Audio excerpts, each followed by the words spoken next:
अध्याय 18 व्यवहारिक कौशल मूल्यांकन 4 थियो और राल्फ के अखाड़े में प्रवेश करने से पहले मारी बोली। प्रोफेसर रोक, आप इस मैच के बारे में क्या सोचते हैं? दोनों छात्र जादू की बजाय नजदीकी मुकाबले को ज्यादा पसंद करते हैं। थियो के जीतने की संभावना बेहद कम है। राल्फ के पास बेहतरीन बफ्स हैं, मानो वह ऑर्डर का एक मजबूत योद्धा हो। थियो को एक छोटा सा भी वेरिएबल बनाने के लिए कोई अप्रत्याशित तुरुप का पत्ता निकालना होगा। रॉक ने अपना चश्मा ठीक करते हुए बोलना जारी रखा। मैंने हाल ही में थियो की रणनीतिक क्षमता को कई बार देखा है, लेकिन ऐसे मैच में जहां सिर्फ द्वंद्वयुद्ध हथियारों का इस्तेमाल होता है, परिवर्तनशील चीजें बनाना मुश्किल होता है। हालांकि एक नायक को हर चुनौती से पार पाना ही होता है। चूंकि वह नायकों के एक प्रतिष्ठित परिवार से है, इसलिए वह हमें कुछ न कुछ जरूर सिखा सकता है। जैसे ही रोक ने बोलना समाप्त किया, राल्फ ने दोनों हाथों में एक एक कुंद हथियार थामे हुए एक प्रभावशाली प्रवेश किया। केवल चमड़े के कवच की अनुमति वाले नियम का पालन करते हुए राल्फ ने चमड़े का कवच पहन रखा था। स्कूल वर्ष में 37वें स्थान पर ये राल्फ है। इसका उपनाम बफ नाइट है। जैसा कि आप उम्मीद कर सकते हैं, इसकी विशेषता विभिन्न संवर्धन बफ्स हैं। मैरी की टिप्पणी के साथ राल्फ आत्मविश्वास से अखाड़े की ओर बढ़े और हीरो विभाग के दर्शकों की ओर देखते रहे। जब उसकी नजरें पेल पर पड़ी तो उसने अपना हाथ उसकी ओर बढ़ाया। हालांकि पेल ने 1 सेकंड से भी कम समय में अपनी नजरें दूसरी ओर घुमा ली। मुझे लगता है कि पेल मुझे देख रहा है। प्रेम में पागल लड़का आसानी से भ्रम में पड़ सकता है। जैसे ही राल्फ मुस्कुराते हुए अखाड़े में चढ़ने ही वाला था, चमड़े का कवच और कमर में तलवार लटकाए थियो भी अंदर आ गया। राल्फ के उलट थियो किसी रनवे मॉडल की तरह शालीनता से चल रहा था। दर्शक शांत थे। थियो की प्राकृतिक शक्ति से प्रवर्धित आभा अखाड़े पर छाई हुई थी। दर्शक केवल थियो को देख सकते थे, उसकी शक्तिशाली उपस्थिति को महसूस कर सकते थे, मानो मंत्रमुग्ध हो गए हों। आह, ये तो बहुत शर्मनाक है। थियो इतना डर गया कि इधर उधर देखने से भी नहीं डर रहा था और अपनी आंखें सीधे सामने ही रखे हुए था। दूसरी ओर दर्शकों के मन में तरह तरह की भावनाएं उठ रही थीं। परजीवी बदमाश, मैं उसे थप्पड़ मारना चाहता हूं। वाह, वह वाकई बहुत खूबसूरत है। उसका माहौल भी बहुत प्रभावशाली है, बिल्कुल किसी चित्र पुस्तक के नायक जैसा। जैसा भी हो, आइरीन ने अपनी मुट्ठी भींच ली और नाइट डिपार्टमेंट के दर्शकों से थियो को घूरने लगी। भले ही उसने सुधार किया हो, उसका प्रतिद्वंद्वी बहुत मजबूत है।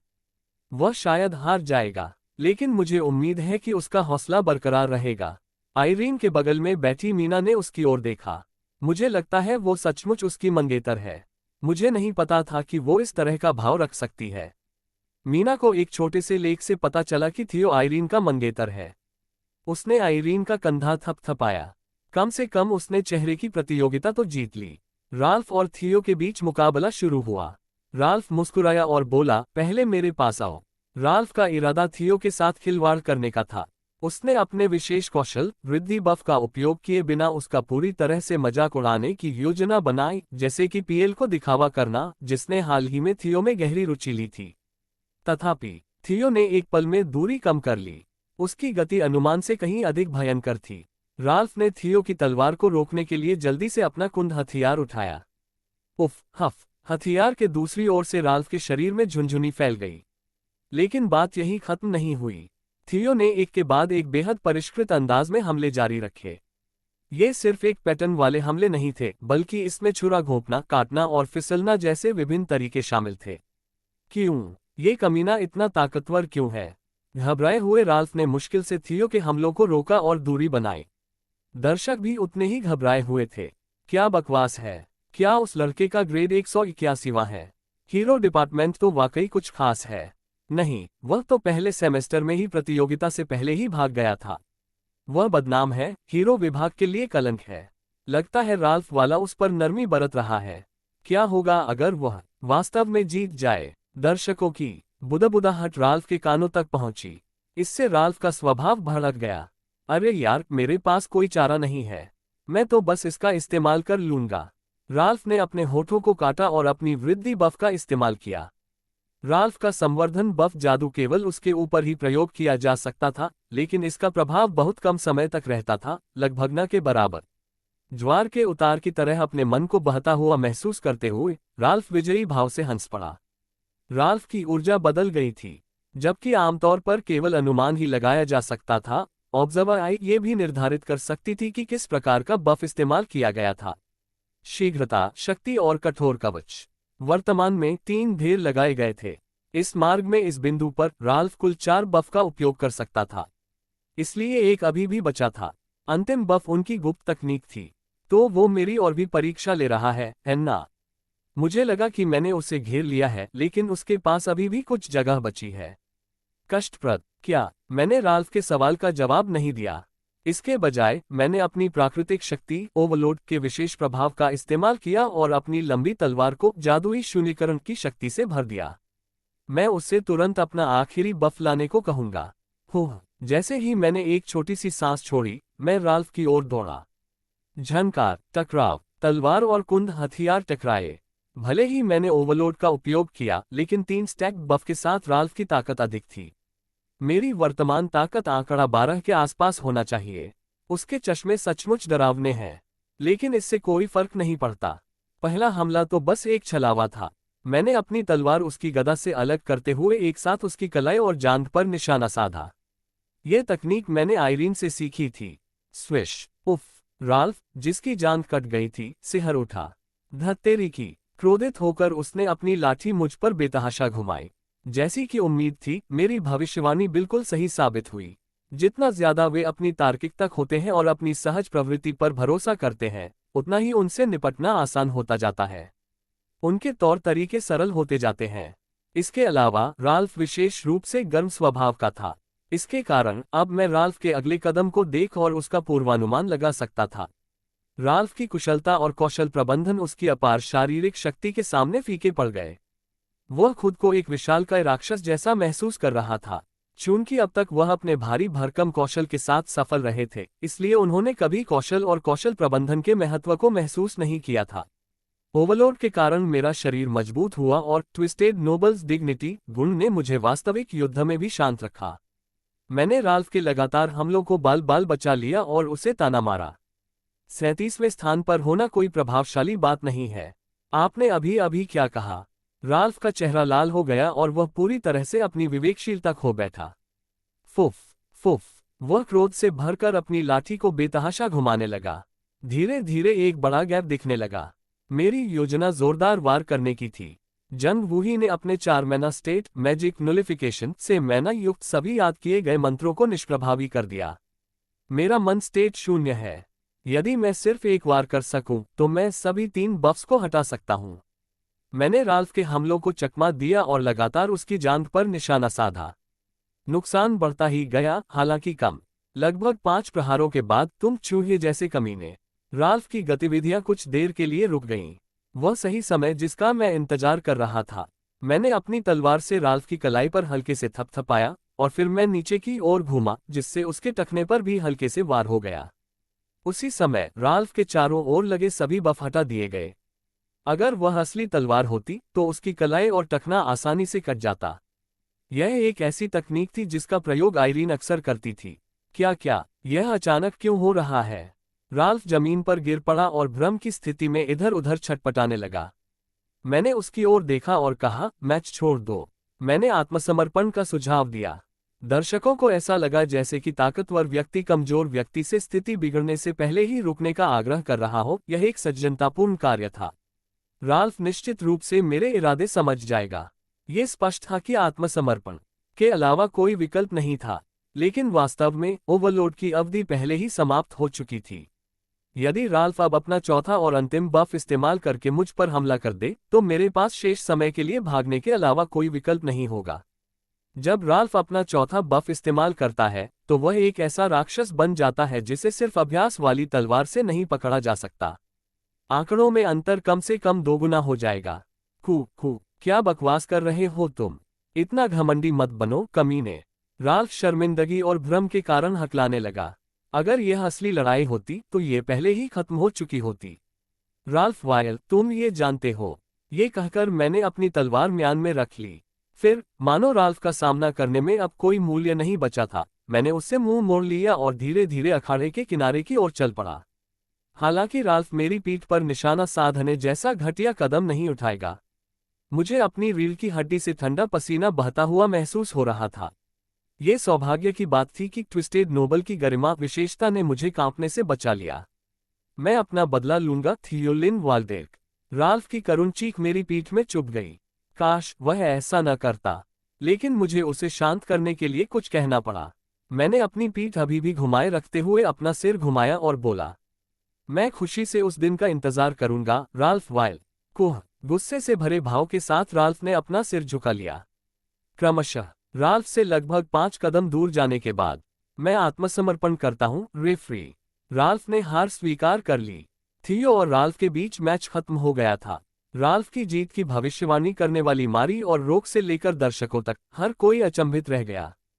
चुप्पी तोड़ते हुए कमेंटेटर की सीट पर बैठी मारी बोली, 29वें मैच का विजेता है थियो। इस बात के लिए आभारी कि वह हकलाए नहीं। मारी ने प्रसारण जारी रखा। कृपया मेहनती थियो और राल्फ के लिए तालियां बजाएं। शुरुआत में इस चौंकाने वाले नतीजे के कारण कोई भी दर्शक तालियां बजाने को तैयार नहीं था। हालांकि सबसे पहले तालियां बजाने वालों में हीरो विभाग के ओर्क्स थे, जिनमें नोकतार हरमोड भी शामिल था। ताली ताली ताली। उनकी उत्साहपूर्ण तालियां पूरे दर्शकों में फैल गईं और जल्द ही तालियों की आवाज से पूरा गुंबद क्षेत्र गूंज उठा। आखिर हुआ क्या है, थियो? ये तो बहुत बड़ी मुसीबत है। चिंतित और घबराए हुए चेहरे के साथ आयशा ने भी ताली बजाई। यह मेरी तरह का गुण होना चाहिए। जंग वूही ने भी अपनी जिज्ञासु आंखों से तालियां बजाईं। वह बेवकूफ वास्तव में जीत गया। पीएलडी चालोन ने भी अपनी आंखें चौड़ी करके ताली बजाई। थियो। घृणा और प्रशंसा के बीच फंसी आयरीन असलान खुद को ताली बजाने से नहीं रोक सकी। दर्शकों में सभी ने चुपचाप थियो की सराहना की। किसी ने भी जोर से जयकार नहीं की। हर कोई उस चांदी के बालों वाले युवक द्वारा अखाड़े से जाते समय दिखाई गई सुंदर तलवारबाजी और एक मजबूत योद्धा की सच्ची गरिमा को याद करने में व्यस्त था। अध्याय 19। वह मूर्ख थियो नहीं। मैं जल्दी से स्टेडियम से चला गया। जल्द ही ओवरलोड का उपयोग करने की कीमत मुझे चुकानी पड़ेगी, जिसका मतलब है कि प्रतिक्रिया आ रही है। ओवरलोड एक बेहतरीन स्पेशल इफेक्ट है जो मेरे जैसे सिर्फ 7 की ताकत और सहनशक्ति वाले व्यक्ति को राल्फ जैसे स्टेट मॉन्स्टर का थोड़े समय के लिए सामना करने का मौका देता है। हालांकि यह मेरे शरीर पर बहुत ज्यादा दबाव डालता है। कहानी के शुरुआती हिस्से में जब नीके ने इसका इस्तेमाल किया तो उसे 2 दिन तक मांसपेशियों में दर्द रहा। अगर नीके, जिसका शरीर भी अच्छा था, को इतनी तकलीफ हुई तो मुझे चिंता थी कि मुझे कितनी तकलीफ होगी। बहरहाल मेरा शरीर टूट रहा था और मुझे ऐसा लग रहा था जैसे मैं गिर जाऊंगी। थकान मुझे तेजी से खाई जा रही थी। हालांकि मैं यहां सो नहीं सका। यदि स्टेडियम में ऐसा प्रदर्शन करने के बाद मैं यहां गिर भी जाऊं तो मेरी विशेषता ट्विस्टेड नोबल्स डिग्निटी मुझे नहीं छोड़ेगी। वाह, मुझे जल्दी करनी चाहिए। जैसे ही मैं बाहर निकलने वाले लंबे गलियारे में दाखिल हुआ, मैंने एक लड़की को दीवार से टिकी हुई देखा। उसके छोटे लाल बाल, छोटा कद और फुर्तीले शरीर की चिकनी रेखाओं ने मेरा ध्यान खींचा। उसमें एक गुस्सैल छोटे कुत्ते जैसा भाव था। वह लड़की पेल दे चालोन थी। वह किसका इंतजार कर रही थी? मैं जल्दी से पेल के पास से गुजरा, लेकिन उसने मुझसे ऐसे बात की जैसे वह मेरा ही इंतजार कर रही थी। अभी सचमुच अच्छा समय नहीं है। भले ही उसने मुझे जान से मारने की धमकी दी हो, मैं उसे नजरअंदाज कर दूंगा और जितनी जल्दी हो सके अपने कमरे में वापस चला जाऊंगा।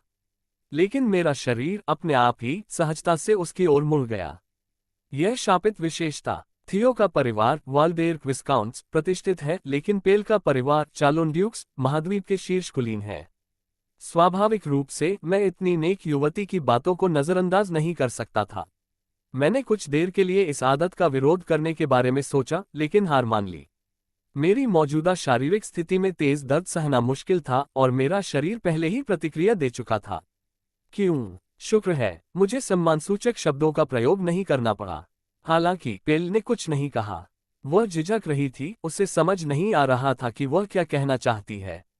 जो व्यक्ति लगभग गिरने ही वाला है, उसे बुलाने का क्या मतलब है? अगर आपके पास कहने को कुछ नहीं है तो मैं चला जाऊंगा। जैसे ही मैंने उसकी ओर पीठ की, पीएल चिल्लाया, कैसे? तुमने ये कैसे किया? मैंने अपना शरीर उसकी ओर घुमाया और पूछा, आपका क्या मतलब है? तुमने राल्फ को कैसे हराया? तुम तो पिछले सोमवार को ही बहुत परेशान थे। तो यही वजह है। पेल ने अपनी आंखों में कुछ नाराजगी भरी नजर से मुझे घूरा। वह ऐसी क्यों है? लेकिन मैं उसे नहीं बता सकता। मैं ये कैसे समझा सकता था कि मैंने छिपे हुए टुकड़ों को इकट्ठा करने के लिए पहले से ही ज्ञात जानकारी का उपयोग किया, स्टोर से गुण खरीदे और राल्फ अनुकूलित रणनीति का उपयोग किया। ये तो बस अच्छी किस्मत थी। भाग्य, मेरे गधे, भाग्य तुम्हें केवल इतनी दूर तक ले जा सकता है। मुझे बताओ कि तुमने ये कैसे किया। पेल की आवाज बहुत तेज थी। ये खास तौर पर इसलिए परेशान करने वाला था क्योंकि मेरा शरीर ठीक हालत में नहीं था। सौभाग्यवश वहां आसपास कोई नहीं था। शांत हो जाएं। मैं इस स्थिति में कैसे शांत हो सकता हूं? क्या आप जानते हैं कि यह एहसास कितना निराशाजनक होता है कि मेरे सामने एक दुर्गम दीवार है? आपको ये बेहतर पता होना चाहिए। यह एक विफलता थी। पीएल ने अपनी आवाज और भी ऊंची कर दी। मैंने अपनी कलाई घड़ी पर नजर डाली। 5 मिनट में छात्रावास के लिए गोलाकार ट्रेन आ जाएगी। स्टेशन तक पहुंचने में लगभग 3 मिनट लगेंगे। अगली ट्रेन 30 मिनट में आएगी, इसलिए मुझे यही काम खत्म कर लेना चाहिए। मैंने स्पष्ट बोलने का निर्णय लिया। कैसे निराशाजनक है। क्या? फिर से कहो। मैंने पेल की बात बीच में ही रोक दी और बोलना जारी रखा। क्या ये निराशाजनक नहीं है कि आप, जिनका वंश राजघराने के अलावा सबसे महान वंशों में से एक है और जिन्हें महाद्वीप के महानतम प्रतिभाशाली लोगों में से एक कहा जाता है, निराशा शब्द का प्रयोग करेंगे? क्या आप वास्तव में नायक विभाग के छात्र हैं? पेल दे चालोन, कुत्ते की तरह मत भौंको। अगर तुम सचमुच हीरो विभाग के छात्र हो तो तुम्हें संस्थापक अध्यक्ष के ये शब्द याद होने चाहिए, पर काबू पाओ। काबू पाने के बजाय तुम बस अपनी कुंठा दूसरों पर निकाल रहे हो। पील का चेहरा शर्म और शर्मिंदगी से लाल हो गया। मुझे शायद यहीं रुक जाना चाहिए, लेकिन मैं उसकी घुटन भरी भावनाओं को समझ गया था। मैंने बोलना जारी रखा। निराशा, क्रोध, ईर्ष्या, जलन, ये ऐसी भावनाएं हैं जो हर किसी में होती हैं।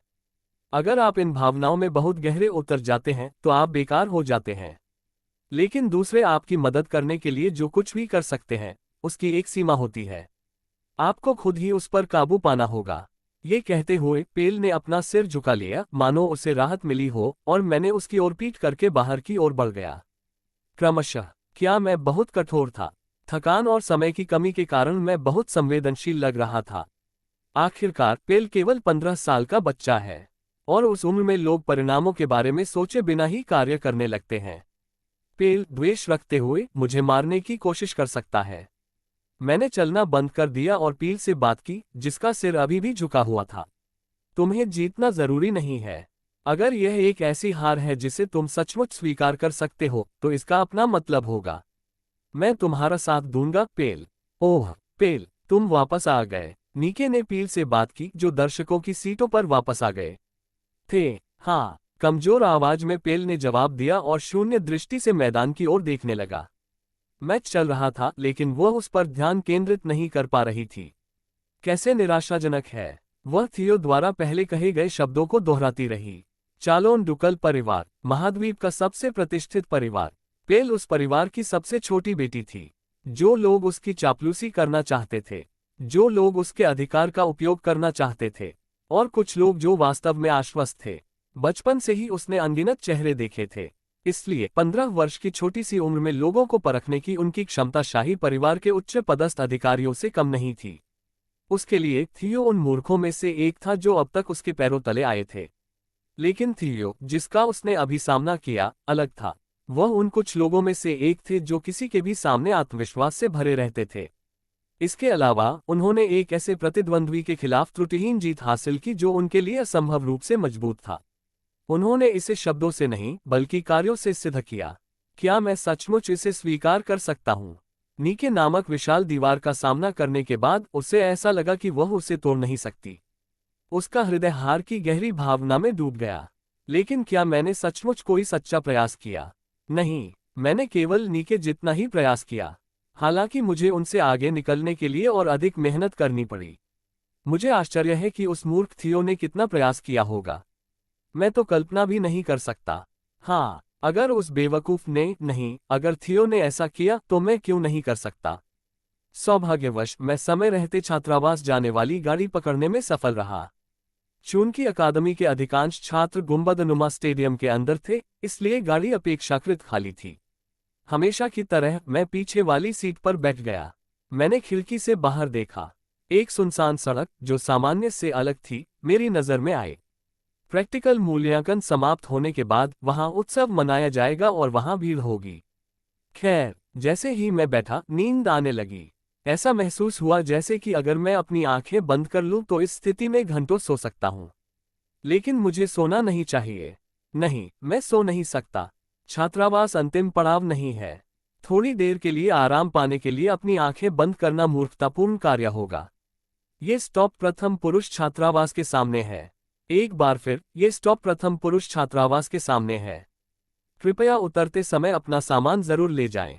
लगभग बेहोशी की हालत में मैं गाड़ी से लड़खड़ाते हुए नीचे गिर पड़ा। कम से कम मैं तो सफल हो गया। मेरे प्यारे कमरे में यह विचार केवल एक क्षण तक ही चला।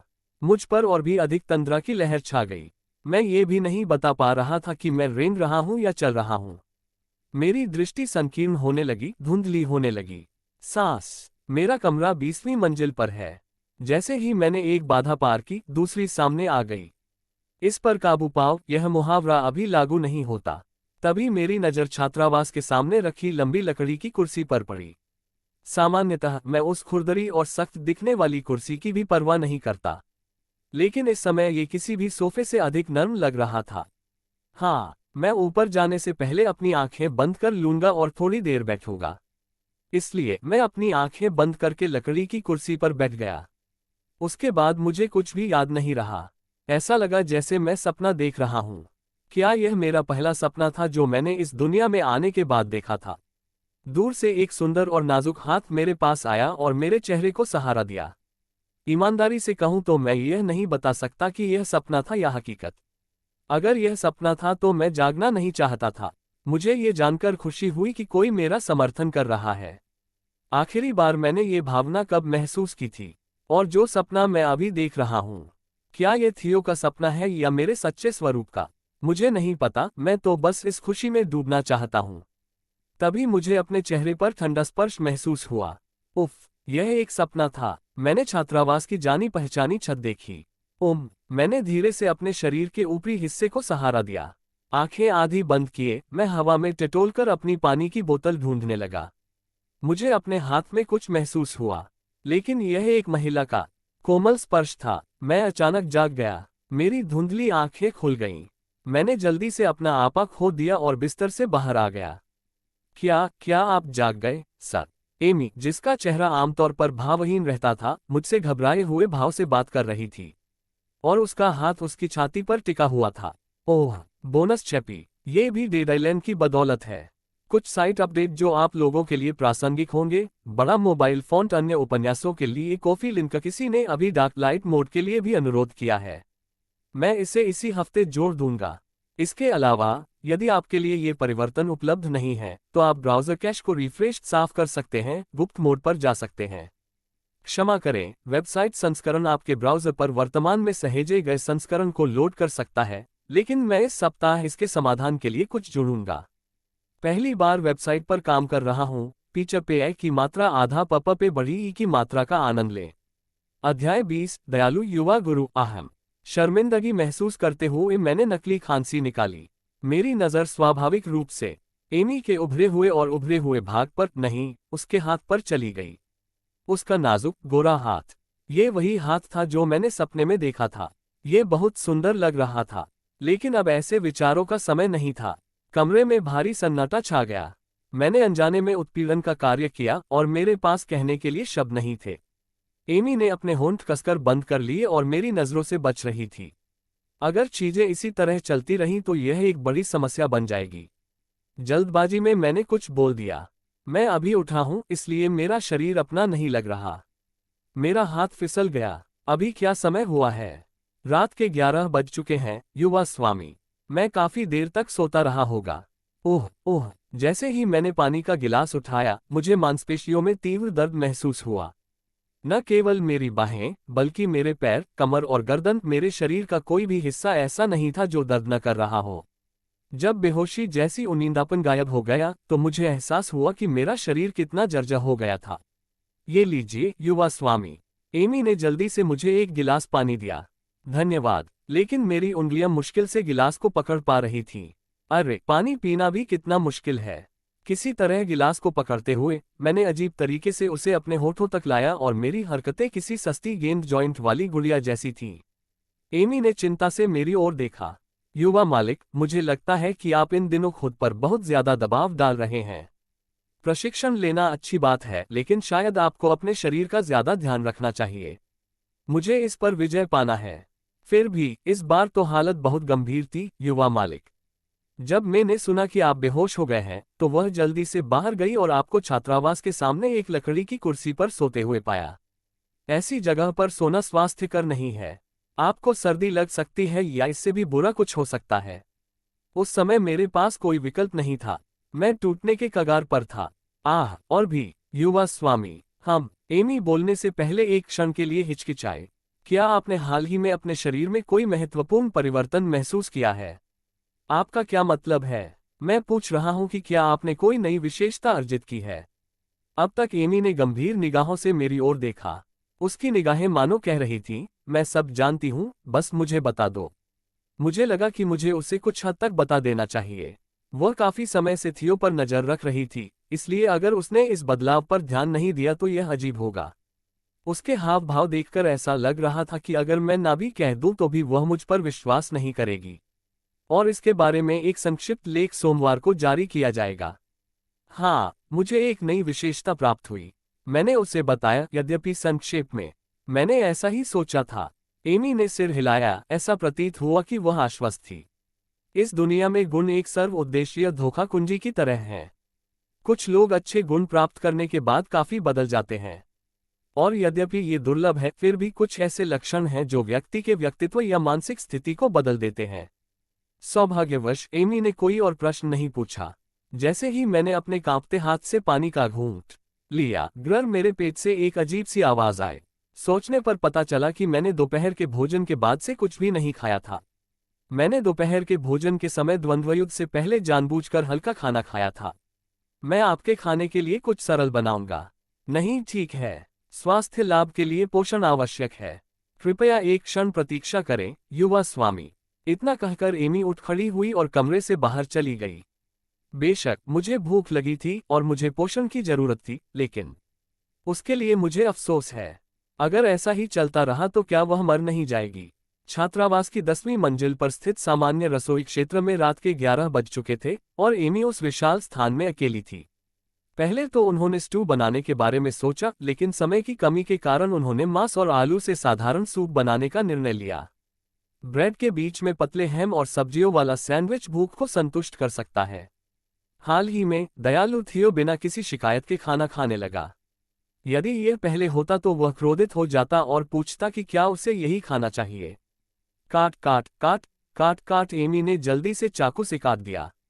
उसने कहा कि यह ऐसी चीज नहीं है जिसे यूं ही छोड़ दिया जाए। उसके दिमाग में इक्विलिब्रियम का जवाब याद आ गया और उसने अपने हाथों से सब्जियां काटना जारी रखा। युवा मास्टर, नहीं, थियो इक्विलिब्रियम का नया सदस्य बन सकता है। परिचित गतिविधियों के साथ उसने तैयार सब्जियों, हैम और ब्रेड से एक सैंडविच बनाया। दूसरे सेमेस्टर के अंत तक उसकी अच्छी देखभाल करते हुए उस पर नजर रखना। एलेनिया अकादमी में एक सेमेस्टर कुल 16 सप्ताह तक चलता है। तीसरा सप्ताह अभी समाप्त हुआ है और लगभग 3 महीने शेष हैं। सौभाग्य से, ये सौभाग्य की बात है कि वे करीब आ गए हैं।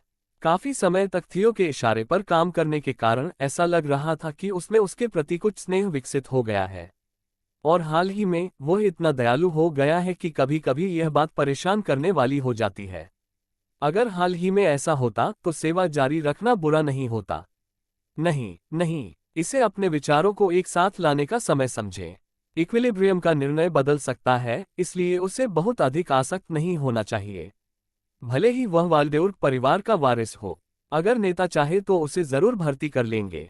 संतुलन अपने लक्ष्यों को प्राप्त करने के लिए किसी भी तरह से पीछे नहीं हटेगा, और उनमें इन्हें हासिल करने की क्षमता भी है। आर्मेनॉन साम्राज्य के हृदय में सीलबंद एक कलाकृति को प्राप्त करने के लिए इक्विलिब्रियम ने एक बार राज्य की राजधानी में नरसंहार किया था। एकमात्र हत्या समूह ने एक राष्ट्र के विरुद्ध युद्ध छेड़ दिया। नहीं, इस समय ये सिर्फ एक हत्या समूह नहीं था। मैं बाहर निकलना चाहता हूँ। मेरी छोटी बहन को इस गिरोह ने बंधक बना रखा है। अगर वह बेकार हो गई तो वे उसे तुरंत मार डालेंगे। वो भाई जिसे मैंने तब से एक बार भी नहीं देखा जब से मैं एक पेशेवर हत्यारे के रूप में प्रशिक्षित हुआ और वाल्डेर परिवार में घुसपैठ की, वो भाई जो मुझसे 3 साल छोटा है। मुझे उम्मीद है कि वो खाना नहीं छोड़ रहे होंगे। मैं कब फिर से सामान्य जीवन जी पाऊंगा? मुझे तुम्हारी याद आती है, सेलेना। विचारों में डूबा हुआ सूप उबलकर खत्म हो गया। सिर हिलाते हुए मैं उदास विचारों को मिटा देता हूँ। मुझे अपनी सामान्य शांत नौकरानी वाली छवि में लौटना होगा। चल दर। एमी पका हुआ खाना एक ट्रे में रखती है और थियो के कमरे में वापस जाती है। खनक। एक चम्मच फर्श पर गिर जाता है। मैं अपनी उंगलियों में जरा भी ताकत नहीं लगा पा रहा हूँ। ऐसा लग रहा है जैसे मैंने अपनी सारी ऊर्जा पहले पानी का गिलास उठाने में ही खर्च कर दी। मुझे ओवरलोड का इस्तेमाल तब तक नहीं करना चाहिए जब तक कि यह बिल्कुल जरूरी ना हो। हालांकि यह एक बेहतरीन स्पेशल इफेक्ट है, लेकिन इसकी कीमत बहुत ज्यादा है। ये शरीर बहुत कमजोर है। कृपया एक क्षण प्रतीक्षा करें, युवा स्वामी। मैं एक नया चम्मच लाता हूँ। एमी फिर से कमरे से बाहर चली जाती है। एमी शायद सोचेगी कि मैं परेशानी खड़ी कर रहा हूँ। हाल ही में मैं भूल गया था कि इस रास्ते में मैं किसी भी क्षण मर सकता हूँ। मैं आइरीन की तलवार से 2 टुकड़ों में कट सकता हूँ, आयशा द्वारा जहर दिया जा सकता है, पीएल की कीमती तलवार से छुरा घोंपा जा सकता हूँ, या एमी के खंजर से मेरा गला काटा जा सकता है। ऐसे अनगिनत अन्य कारक हैं जो मेरी मृत्यु का कारण बन सकते हैं। उफ, न सिर्फ मेरा शरीर खराब हालत में है, बल्कि मेरे सिर में भी दर्द हो रहा है। अपनी आंखें बंद करके और गहरी सांसें लेते हुए चीख। एमी एक नए चम्मच के साथ वापस आती है। यह एक नया चम्मच है, युवा स्वामी। ठीक है। मैं नए चम्मच को सावधानी से अपने हाथ में पकड़ता हूँ। मुझे डर था कि कहीं वह फिर से फर्श पर न गिर जाए, इसलिए मैंने बिस्तर पर बैठे बैठे उसे पकड़ लिया। धमाका। चम्मच कंबल पर गिर जाता है। मेरी उंगलियां अभी भी उसे पकड़ने की पूरी ताकत नहीं लगा पा रही हैं। तुम अपने हाथ में कोई ताकत नहीं डाल सकते। एमी चिंतित आंखों से मेरी ओर देखती है। हाँ, यह अत्यंत शर्मनाक है। मैं चम्मच भी नहीं पकड़ पा रहा हूँ। ऐसा लग रहा है जैसे मर्दाना जिंदगी खत्म हो गई है। उस पल में समझा। एमी ने मेरे गिराए चम्मच को उठाया और उसे कपड़े से पोंछकर साफ कर दिया। और तब कृपया कहो। उसने एक चम्मच सूप उठाया और मेरे पास ले आई। मैं हैरान होकर उसे घूरते हुए अपनी अभिव्यक्ति को तटस्थ रखने की कोशिश कर रहा था। ये वह समय है जब ट्विस्टेड नोबल्स डिग्निटी काम आती है। इसके बिना मैं अपना धैर्य बनाए नहीं रख पाऊंगा, बल्कि हास्यास्पद लगूंगा। मेरे हाथ में दर्द है। एमी बोलते समय मेरी नजरों से बचती रही। मैंने सहजता से सूप का चम्मच खा लिया। स्वाद कैसा है, युवा स्वामी? गर्मी है। मुझे इसका स्वाद चखने का भी समय नहीं मिला। यह इतना गर्म था कि मेरी जीभ लगभग जल गई। एमी के चेहरे पर निराशा की झलक दिखी। मैं क्षमा चाहता हूँ महामहिम। मुझे ज्यादा सावधान रहना चाहिए था। कृपया मुझे माफ कर दीजिए, ये ठीक है। ये कहते हुए मैंने अपना मुंह फिर से खोला। जैसे ही दर्द कम हुआ, मैं अंततः सूप का स्वाद ले सका। ये स्वादिष्ट है। मूल कृति में एमी को एक पेटू के रूप में जाना जाता था। वह खाना पकाने में भी बहुत अच्छी है। ये बहुत स्वादिष्ट है। क्या आप इसे और अधिक बार कर सकते हैं? बिल्कुल, युवा स्वामी, और आपको पूछने की जरूरत नहीं है। मैं आपका वफादार सेवक हूँ। एमी ने और सूप उठाया, उसे ठंडा करने के लिए सावधानी से उस पर फूंक मारी और फिर चम्मच मुझे दे दिया। सूप खाने के बाद मैंने बात की। एमी। हाँ, युवा स्वामी। एमी ने मेरी ओर देखा। किसी कारण से मुझे एक आज्ञाकारी बिल्ली की याद आ रही है। ये कुछ भी नहीं है। मैं बस आशा करता हूँ कि आप अक्सर ऐसे स्वादिष्ट भोजन बना सकें। मैं अपना आभार व्यक्त करना चाहता हूँ, लेकिन मुझे ऐसा कहने में शर्म आ रही है। एमी ने मुस्कुराते हुए हल्का सा सिर हिलाया। बिल्कुल। इसके बाद कोई बातचीत नहीं हुई। कमरे में कभी कभी केवल सूप पर फूंक मारने और खाने की आवाजें ही सुनाई देती थीं। एमी की मदद से भोजन समाप्त करने के बाद मैं अब वापस सोने जा रहा हूँ। मीठे सपने देखो, एमी।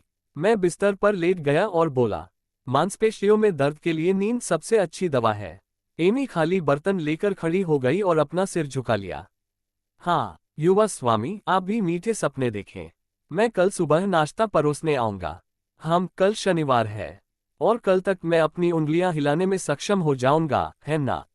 आपको ऐसा करने की जरूरत नहीं है। नहीं, बेहतर होगा कि आप जितना हो सके आराम करें। मैं अब विदा लेता हूँ। ये शब्द कहकर एमी कमरे से बाहर चली गई। कुछ ही देर में मैं कमरे में अकेला रह गया। खैर, अगर वह मेरी मदद करना चाहती है तो यह कोई बुरा संकेत नहीं है ना? मुझे आशा है कि ऐसा ही होगा। खैर, अब फिर से सोने का समय हो गया है। बोनस चैप्पी, ये सैम की बदौलत है। चैप्पी का आनंद लें। अध्याय 21 दुष्ट व्यक्ति बुरा कमीना। शुक्रवार रात के 8 बजे से भी अधिक समय हो गया। प्रथम वर्ष के द्वितीय सेमेस्टर के व्यावहारिक मूल्यांकन के सभी मैच समाप्त हो गए हैं। छात्र और कर्मचारी बड़े गुंबद वाले स्टेडियम से बाहर निकल आए। जैसा कि अपेक्षित था, यह अकादमी के इतिहास की सर्वश्रेष्ठ कक्षा है।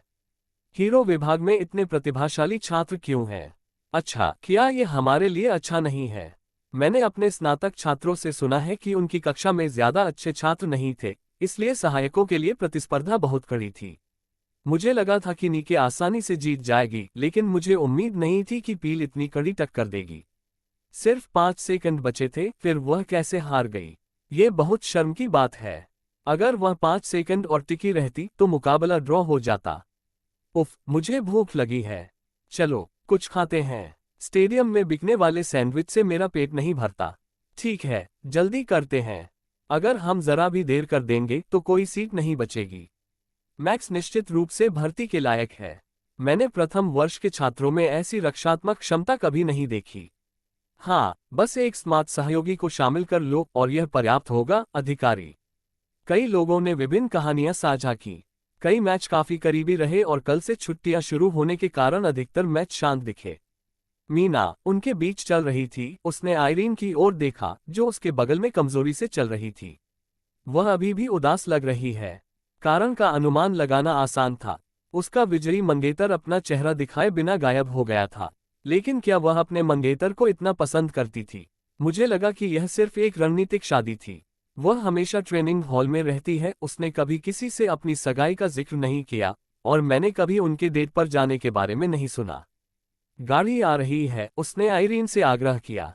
आयरीन, जल्दी करो। अगर हम चूक गए तो हमें कम से कम 30 मिनट और इंतजार करना पड़ेगा। ठीक है। Clip clop clip clop clip clop. सौभाग्यवश वे दोनों हीरो विभाग के मुख्य द्वार पर खड़ी 45 सीटों वाली गाड़ी में ठीक समय पर सवार हो गए। चूंकि वे शीघ्रता से काम करने में सक्षम थे, इसलिए उन्हें सीटें मिल गईं। अकादमी के मुख्य द्वार की ओर जाने वाली गाड़ी अब रवाना होगी। खट खट खट खट। चलती गाड़ी छात्रों की शोरगुल भरी बातचीत से भरी हुई थी। मीना ने आयरीन को, जो खिड़की से बाहर घूर रही थी, विभिन्न प्रकार की बातचीत में व्यस्त रखने की कोशिश की। अन्य छात्रों की तरह उसने भी आज के व्यावहारिक मूल्यांकन के बारे में पूछा तथा ये भी कि वे रात के खाने में क्या खाने वाले हैं। तथापि मैं रात का खाना नहीं खाऊंगा। मेरी तबीयत ठीक नहीं है। आयरीन ने बस कमजोरी से जवाब दिया। उसे लगा कि उसके धैर्य की परीक्षा ली जा रही है, लेकिन उसने खुद को रोक लिया। ठीक है, जरूर कोई बात होगी जिसके बारे में वो बात नहीं कर सकती। शायद उनके बीच बहुत बड़ा झगड़ा हुआ होगा। प्रेम एक ऐसी चीज है जिसे दोनों पक्षों को स्वयं ही संभालना चाहिए। अचानक उसे संदेह हुआ, लेकिन अगर उसका मंगेतर बिना चेहरा दिखाए गायब हो गया तो क्या उसे गुस्सा नहीं होना चाहिए? उसे दूसरों के सामने उसकी बुराई करनी चाहिए, कहना चाहिए कि वह सबसे बुरा है। लेकिन आयरीन का वर्तमान रूप एक प्रेम रोगी लड़की का था। उसे संदेह था, लेकिन उसने जाहिर नहीं किया। अब उसके संदेहों को इंगित करने से केवल आयरीन की रक्षात्मक प्रणाली को बढ़ावा मिलेगा। खैर, समय के साथ आयरीन अपने प्रति ईमानदार हो जाएगी। आयरीन अपने साथियों से अलग थी। वह चालाक नहीं थी और उसका स्वभाव पुराने ख्यालों वाला था। जब से हम पहली बार अकादमी में आए हैं, तब से मेरी यही धारणा है। वह किसी परीक्षा की शुद्ध देहाती लड़की की तरह थी। शायद इसीलिए मैं आयरीन को पसंद करता हूँ। वह खिलखिलाकर हंसी और बोली, ठीक है, लगता है मैं अकेले ही खाना खाऊंगा। अगर तुम कुछ बात करना चाहती हो तो मुझे बता देना आयरीन।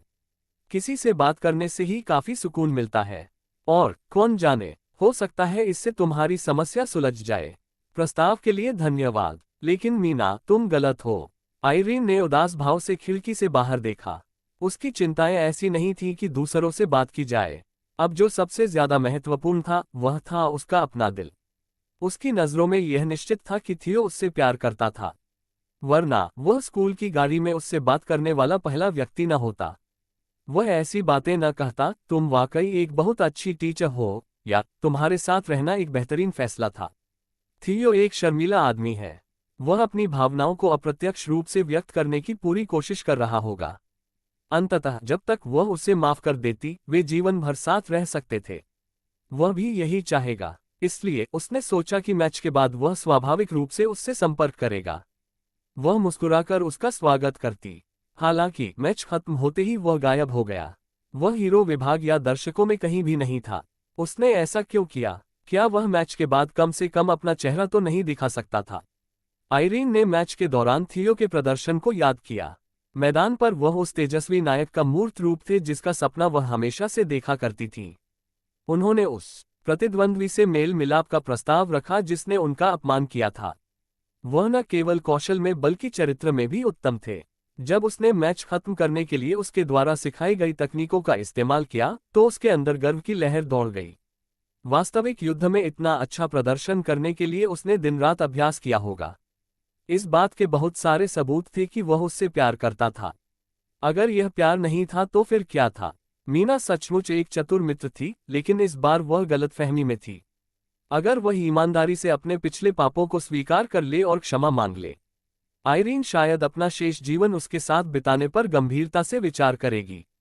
यदि वे विवाह कर लें तो वे इस सप्ताह की तरह ही प्रतिदिन एक साथ तलवारबाजी का अभ्यास कर सकेंगे।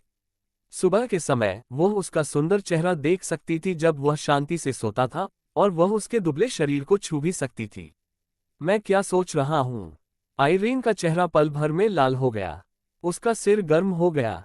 ठीक है, अगर वह आदमी है तो सोमवार को कुछ कहेगा। उसे कोई कदम उठाने की जरूरत नहीं थी। उसे बस उसके कबूलनामे का इंतजार करना था। काश सोमवार जल्दी आ जाता। ऐसा लग रहा था कि सप्ताहांत अनंत काल तक चलेगा। सोमवार की सुबह वह हमेशा की तरह गाड़ी के अंदर पिछली सीट पर बैठी थी। लेकिन मैं इतना बेचैन क्यों महसूस कर रहा हूँ? एक कहावत थी कि जब सहपाठी डेटिंग कर रहे हों तो धक्का मुक्की बहुत महत्वपूर्ण होती है, लेकिन क्या उसने उस पर इसका प्रयोग किया? मुझे ये पसंद नहीं है।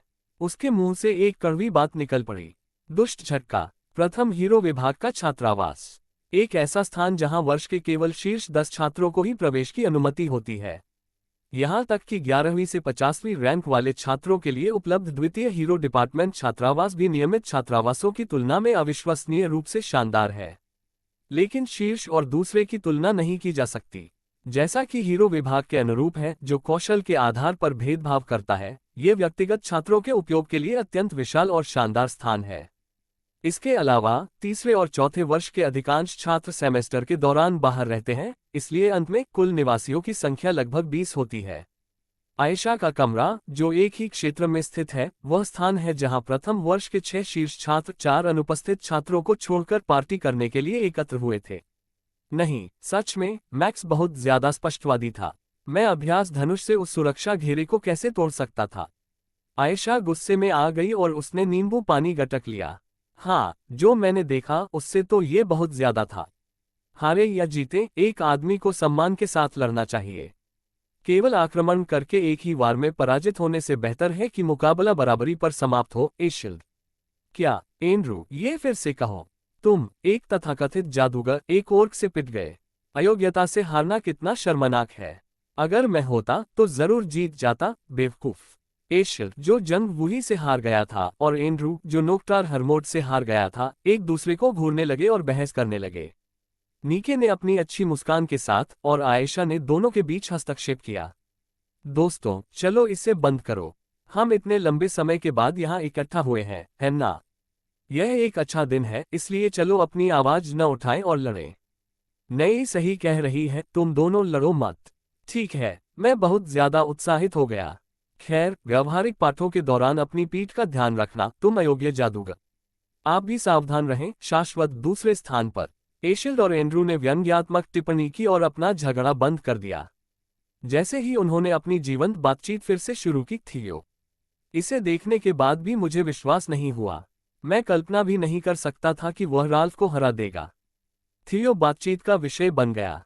नीके ने सिर हिलाया। ठीक है, मैंने उसे हाल ही में प्रशिक्षण मैदान पर हर दिन देखा है। लेकिन मैंने उसे इस सप्ताह नहीं देखा, इसलिए कुछ तो हुआ होगा। एशिल्ड ने भी सिर हिलाया। मेरे ख्याल से उसमें एक अद्भुत गुण है।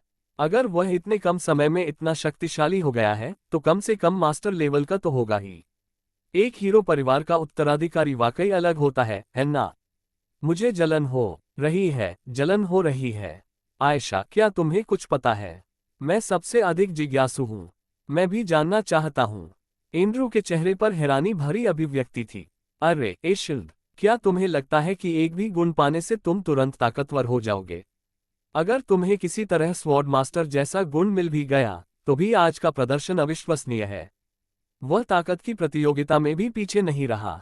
जैसा कि सभी जानते हैं, पिछले सेमेस्टर के अंत में कालकोटरी अन्वेषण के दौरान वह सबसे आखिरी स्थान पर था। बहुत बड़े अंतर से। एंड्रू के शब्दों पर सभी चुप हो गए। थियो ने आज जो प्रदर्शन दिखाया वह उसके अतीत से इतना भिन्न था कि उन्हें अपनी आंखों पर संदेह हो गया। हरी सब्जियों का जूस पीते हुए जंग वूही ने गहराई से सोचा, क्या उसने कम समय में ही जादुई शून्यकरण समेत कई गुण हासिल कर लिए? हालांकि इसकी संभावना बेहद कम है। अगर नहीं, तो आज के प्रदर्शन की कोई व्याख्या नहीं की जा सकती। इसके अतिरिक्त जंग वूही ने याद दिलाया कि थियो का मन स्टेट शून्य था। अकादमी के हजारों छात्रों में से थियो एकमात्र ऐसा छात्र था जिसका मन स्टेट शून्य था। उस स्तर पर वो उच्च स्तरीय राक्षस जादू को भी रोक सकता है। एक राक्षस पैदा हो गया है। चाहे अन्य लोग बात कर रहे हो या नहीं, उनके शब्द पेल के कानों तक नहीं पहुंचे। उसका मन थियो के विचारों से भरा हुआ था। कौन सिर्फ सलाह देता है और फिर गायब हो जाता है? थियो के कार्यों और सलाह ने उससे एक महान अंतर्दृष्टि दी थी। हालांकि अंततः वह नीचे से हार गई, लेकिन यह ऐसी हार थी जिसे वह स्वीकार कर सकती थी। बल्कि यह उसके दृढ़ संकल्प को और भी अधिक प्रज्वलित करने वाला उत्प्रेरक बन गया था। मैच के बाद उन्होंने दर्शकों में उसे ढूंढा, लेकिन वह कहीं नहीं मिला। पील, क्या तुम्हें चोट लगी है? आज तुमने कमाल कर दिया। मैं 2 हफ्ते बाद होने वाली प्रैक्टिकल परीक्षा के लिए तुम पर भरोसा कर रहा हूं। नीके के शब्द उसके कानों में नहीं पड़े। पियल ने बस एक औपचारिक सिर हिलाया और अपने विचारों में डूब गई। वह घायल नहीं लग रहा था। बेशक अगर मैच के बाद भी उसका उससे सामना होता तो भी वह कुछ नहीं कह पाती। जिस दिन उसे खुश होना चाहिए उस दिन उसे कड़वाहट क्यों महसूस होनी चाहिए? वह बस उससे नाराज थी। उसकी सच्ची भावनाएं शब्दों में फूट पड़ीं। दुष्ट झटका। एक और, ये बोनस चैप्पी फिर से ट्रांसह्यूमनिस्ट साइक्स की बदौलत है। चैप्पी का आनंद लें। अध्याय 22, क्लब 1। सोमवार। दूसरे सेमेस्टर का चौथा सप्ताह शुरू हुआ। उफ, मैंने सप्ताहांत में सचमुच अच्छा आराम किया। हालांकि मैंने शुरू में मना कर दिया था, लेकिन एमी ने बड़ी मेहनत से मुझे दिन में 3 बार खाना खिलाया। ये वैसा ही होगा जैसा एक शिशु पक्षी को महसूस होता है जब उसकी माँ पक्षी उसकी देखभाल करती है। जब मैं सुबह उठी और मेरी जवानी का तंबू खड़ा हो गया था, तो मुझे अपनी गरिमा बनाए रखनी पड़ी और मैं थोड़ी शर्मिंदगी महसूस करते हुए बाथरूम की ओर बढ़ी। खैर, एमी की उत्साही सेवा के कारण मेरा शरीर कुछ हद तक ठीक हो गया था, लेकिन अभी भी पूरी ताकत से घूमना मुश्किल था। टीएल, लेखक महोदय, आपने ये सब एक के बाद एक नहीं कहा। मुझे जल्दी ठीक होना था। बेहतर होगा कि मैं जितना हो सके बिस्तर पर ही रहूं। उठने से पहले मैं सामान्य से अधिक देर तक बिस्तर पर लेटा रहा। तो फिर, युवा स्वामी, आपका दिन शुभ हो। कृपया अपने आप पर ज्यादा दबाव न डालें। मैं समझता हूं। जब मैं एमी की विदाई के साथ छात्रावास से बाहर निकली तो चलने में थोड़ी असुविधा महसूस हुई, लेकिन ये ज्यादा चुनौतीपूर्ण नहीं था। मैं सीधे बस स्टॉप की ओर चला गया। कैंपस शटल का इंतजार कर रहे लगभग 10 छात्रों की निगाहें मुझ पर टिकी थीं। उनकी आंखों में एक सूक्ष्म भाव था, जो उस समय से काफी भिन्न था जब वे मेरे साथ ऐसा व्यवहार करते थे जैसे कि मैं अस्तित्व में ही नहीं हूं या मुझे घृणा से देखते थे। ऐसा लग रहा था कि व्यावहारिक कौशल मूल्यांकन की अफवाहें पहले ही फैल चुकी थीं। इससे मेरी प्रतिष्ठा को बहुत फायदा होगा। इसमें कुछ भी गलत नहीं है। अच्छी प्रतिष्ठा होने से सहायक ढूंढना आसान हो जाएगा। दूसरे वर्ष से कई व्यावहारिक कक्षाओं में एक सहायक की आवश्यकता होती है। अधिकांश छात्र अपने पहले वर्ष के अंत में एक उपयुक्त सहायक की तलाश शुरू कर देते हैं। एक असाधारण सहयोगी एक उत्कृष्ट नायक के समान ही मूल्यवान होता है। ड्रिंग, मैंने अपना धैर्य बनाए रखा और कैंपस शटल में सवार हो गया। मैं सामान्य से देर से पहुंचा। छात्रों के स्कूल जाने का ये सबसे व्यस्त समय रहा होगा, क्योंकि कोई सीट खाली नहीं थी। अगर मैं जल्दी करता तो खाली सीट पर बैठ सकता था। काफी समय बाद पहली बार खड़े होकर अजीब सा लग रहा था। आयरीन, जो हमेशा सिर झुकाए मेरे पास बैठी रहती थी, वह भी वहां नहीं थी। शटल से उतरने के बाद मैं चौड़े कदमों से उस भवन की ओर चला जहां मेरा प्रथम पीरियड का व्याख्यान हो रहा था। उस समय सुबह के 9:25 बजे थे। आमतौर पर मैं लगभग 9 बजे पहुंचता हूं। मैं सामान्य से बहुत देर से पहुंचा।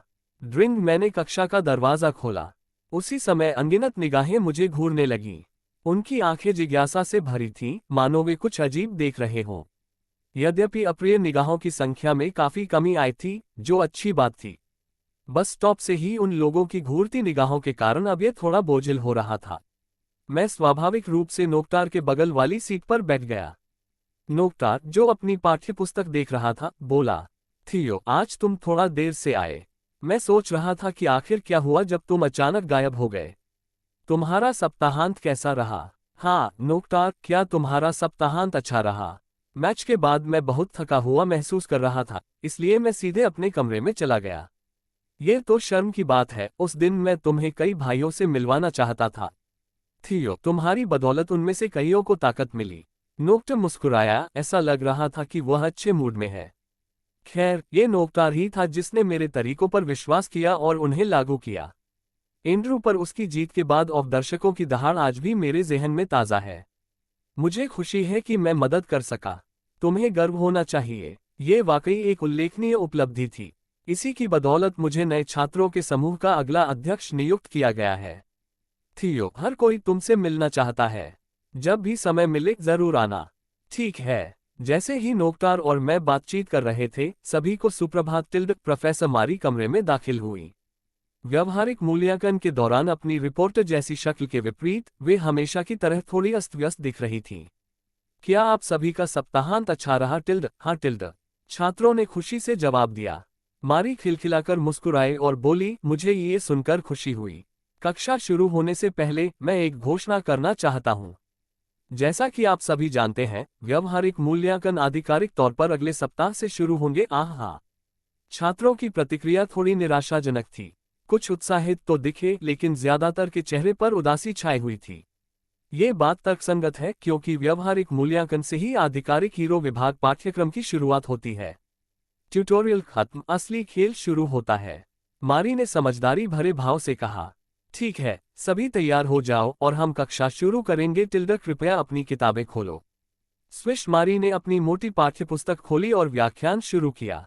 हमेशा की तरह मुझे व्याख्यान की विषय वस्तु पहले से ही पता थी। सुनने के बजाय मैं विचारों में खो गया। जैसा कि मारी ने बताया, व्यावहारिक मूल्यांकन अगले सप्ताह अर्थात 5वें सप्ताह से शुरू होगा। अब तक ये सब सिद्धांत आधारित था, लेकिन 5वें सप्ताह से व्यावहारिक घटक में उल्लेखनीय वृद्धि हो जाती है। व्यावहारिक मूल्यांकन के विभिन्न प्रकार हैं। इनमें राक्षस शिकार, कलाकृतियों की खोज, व्यक्तिगत द्वंद्वयुद्ध, कलकोटरी अन्वेषण आदि शामिल हैं। ये काफी विविधतापूर्ण है। तीसरे सप्ताह के दौरान शुक्रवार को एक व्यावहारिक मूल्यांकन किया गया, जिसका उद्देश्य व्यक्तियों को उनकी कमजोरियों का एहसास कराने और उनमें सुधार करने में मदद करना था। उस समय व्याख्यान दे रही मारी ने अपनी मेज जोर से पटक दी।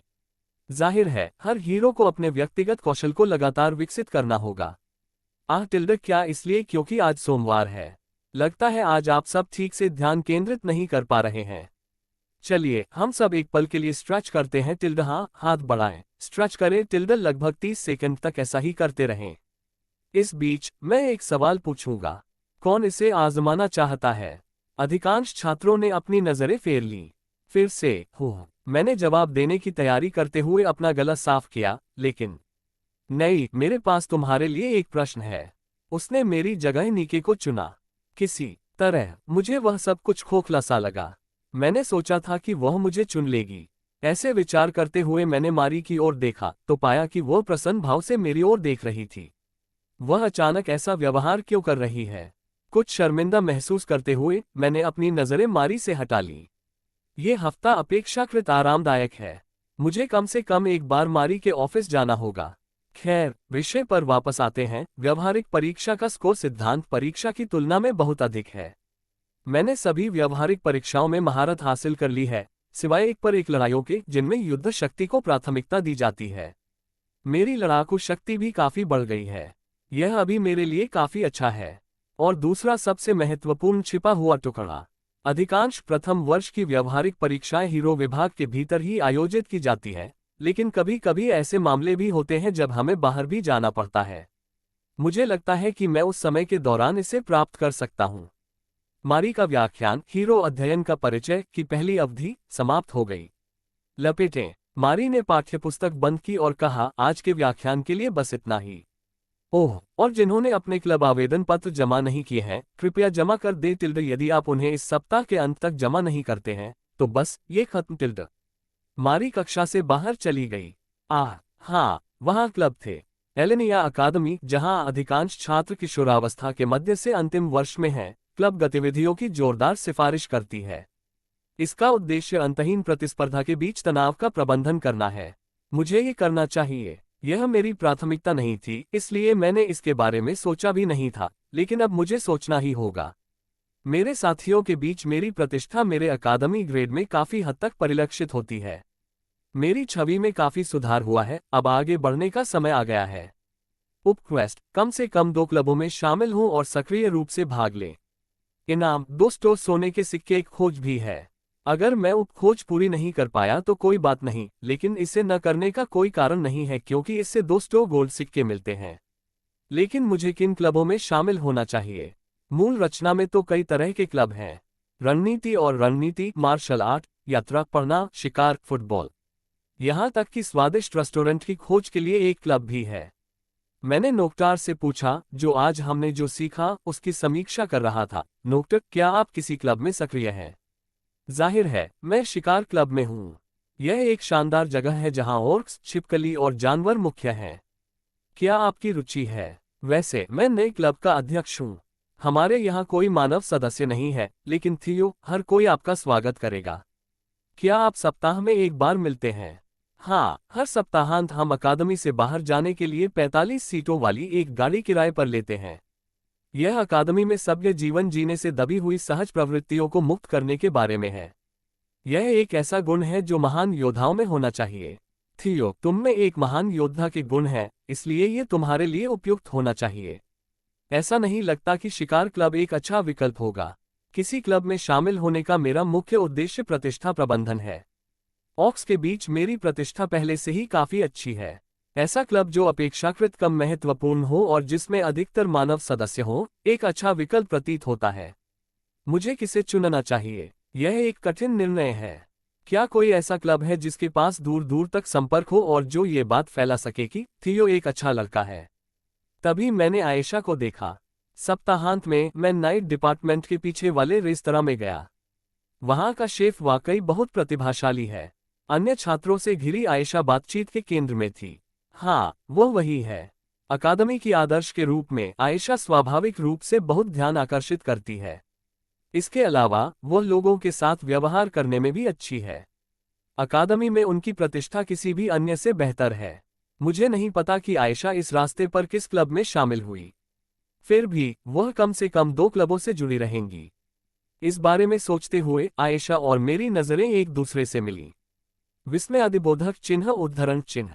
आयशा की आंखें आश्चर्य से चौड़ी हो गईं। उसकी लाल पुतलियां उसे एक डरी हुई खरगोश जैसी लग रही थीं। मैंने चुपचाप अपना सिर हिलाया।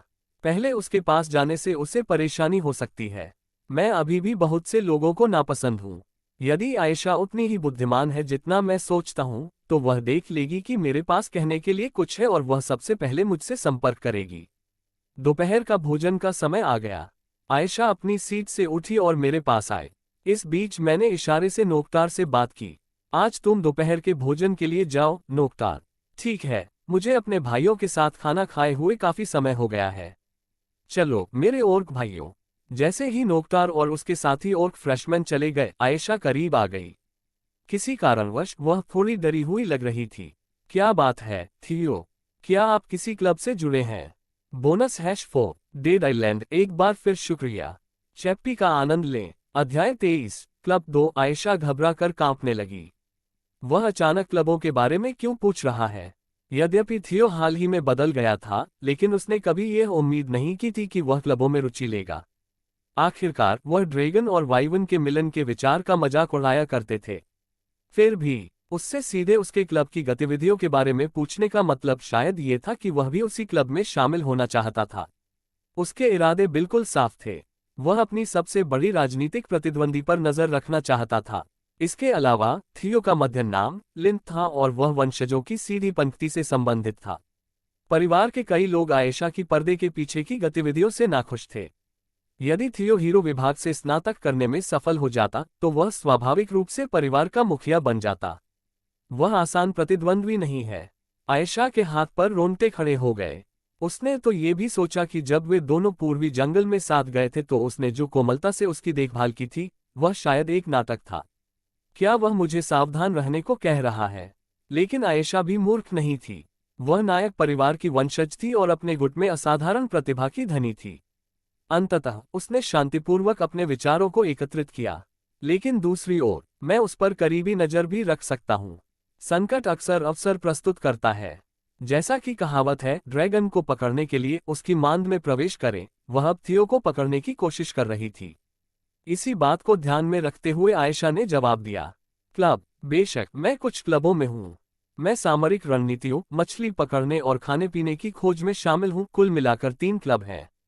थियो ने हमेशा की तरह भावशून्यता से सिर हिलाया। क्या यह मुश्किल नहीं है? एक साथ 3 क्लबों का प्रबंधन करना आपके स्वास्थ्य के लिए कठिन होगा। आप मुझे क्या समझते हैं? मैं वाल्डेउर परिवार का एक गौरवान्वित सदस्य हूँ। मेरे लिए यह कोई बड़ी बात नहीं है। असल में मैं तीनों क्लबों का अगला अध्यक्ष हूँ।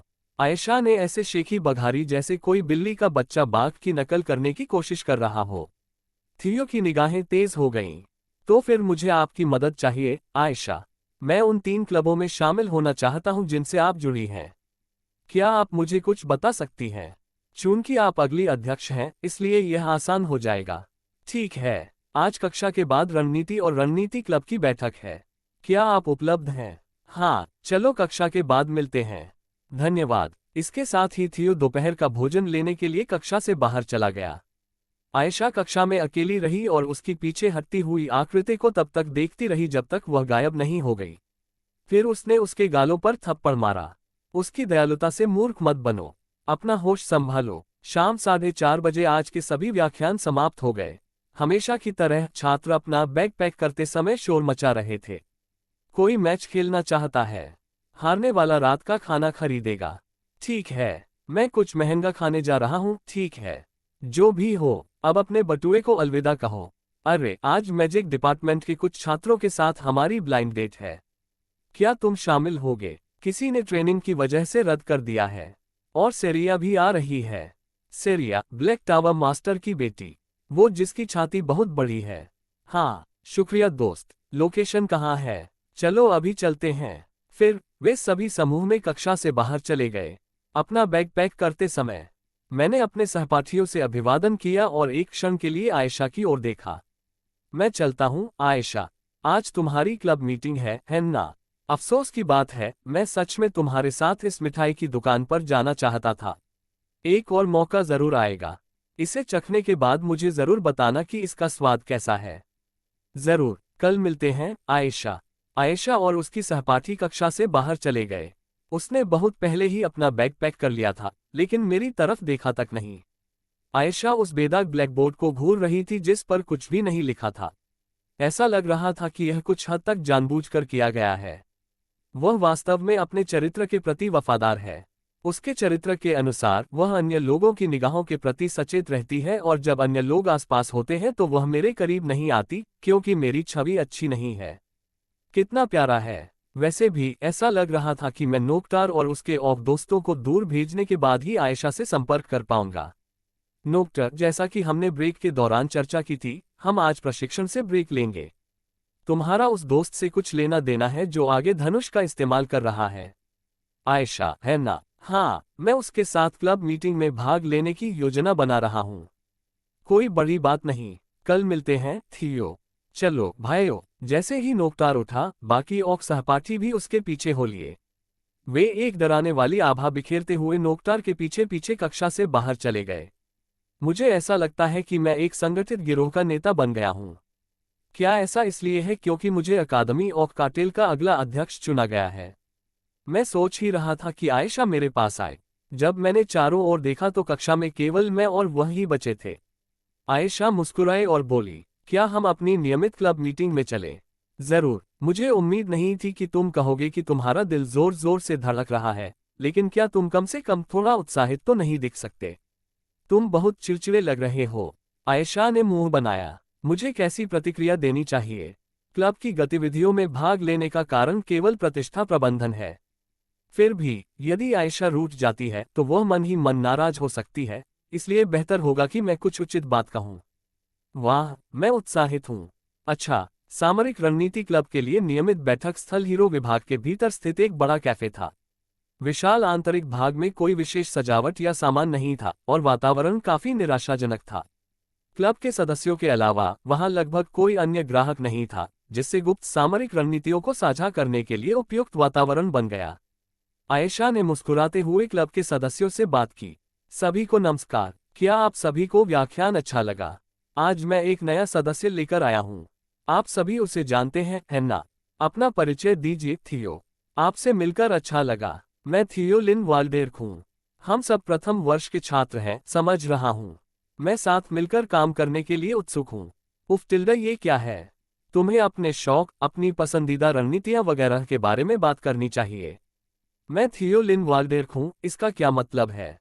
तुम कोई रूखे बूढ़े भी नहीं हो। आयशा की चिढ़ाने वाली हरकतों से क्लब के अन्य सदस्य हंस पड़े। खैर, मेरे पास कहने के लिए वास्तव में ज्यादा कुछ नहीं है। मुझे अपना परिचय फिर से देने दीजिए। मेरा नाम थियो लिन वाल्डेर्क है। मेरा शौक प्रशिक्षण है और मेरी कोई पसंदीदा रणनीति नहीं है। मैं आप सभी से बहुत कुछ सीखना चाहता हूँ। मैं आपके साथ काम करने के लिए उत्सुक हूँ। बस इतना ही। ताली ताली ताली। क्लब के सदस्यों की तालियों की आवाज पूरे कमरे में गूंजती है। आयशा और मुझे मिलाकर कुल 12 क्लब सदस्य हैं। वे मुझे अन्य छात्रों की तरह ही सूक्ष्म दृष्टि से देखते हैं। अभी तो केवल एक दिन ही बीता है, लेकिन मैं इन घूरती निगाहों से थक चुका हूँ। इससे पहले कि मैं इस भावना का आदी हो जाऊं, मुझे अपनी छवि को शीघ्रता से सुधारने की जरूरत है। तथापि मेरे विचार तुरंत बिखर गए।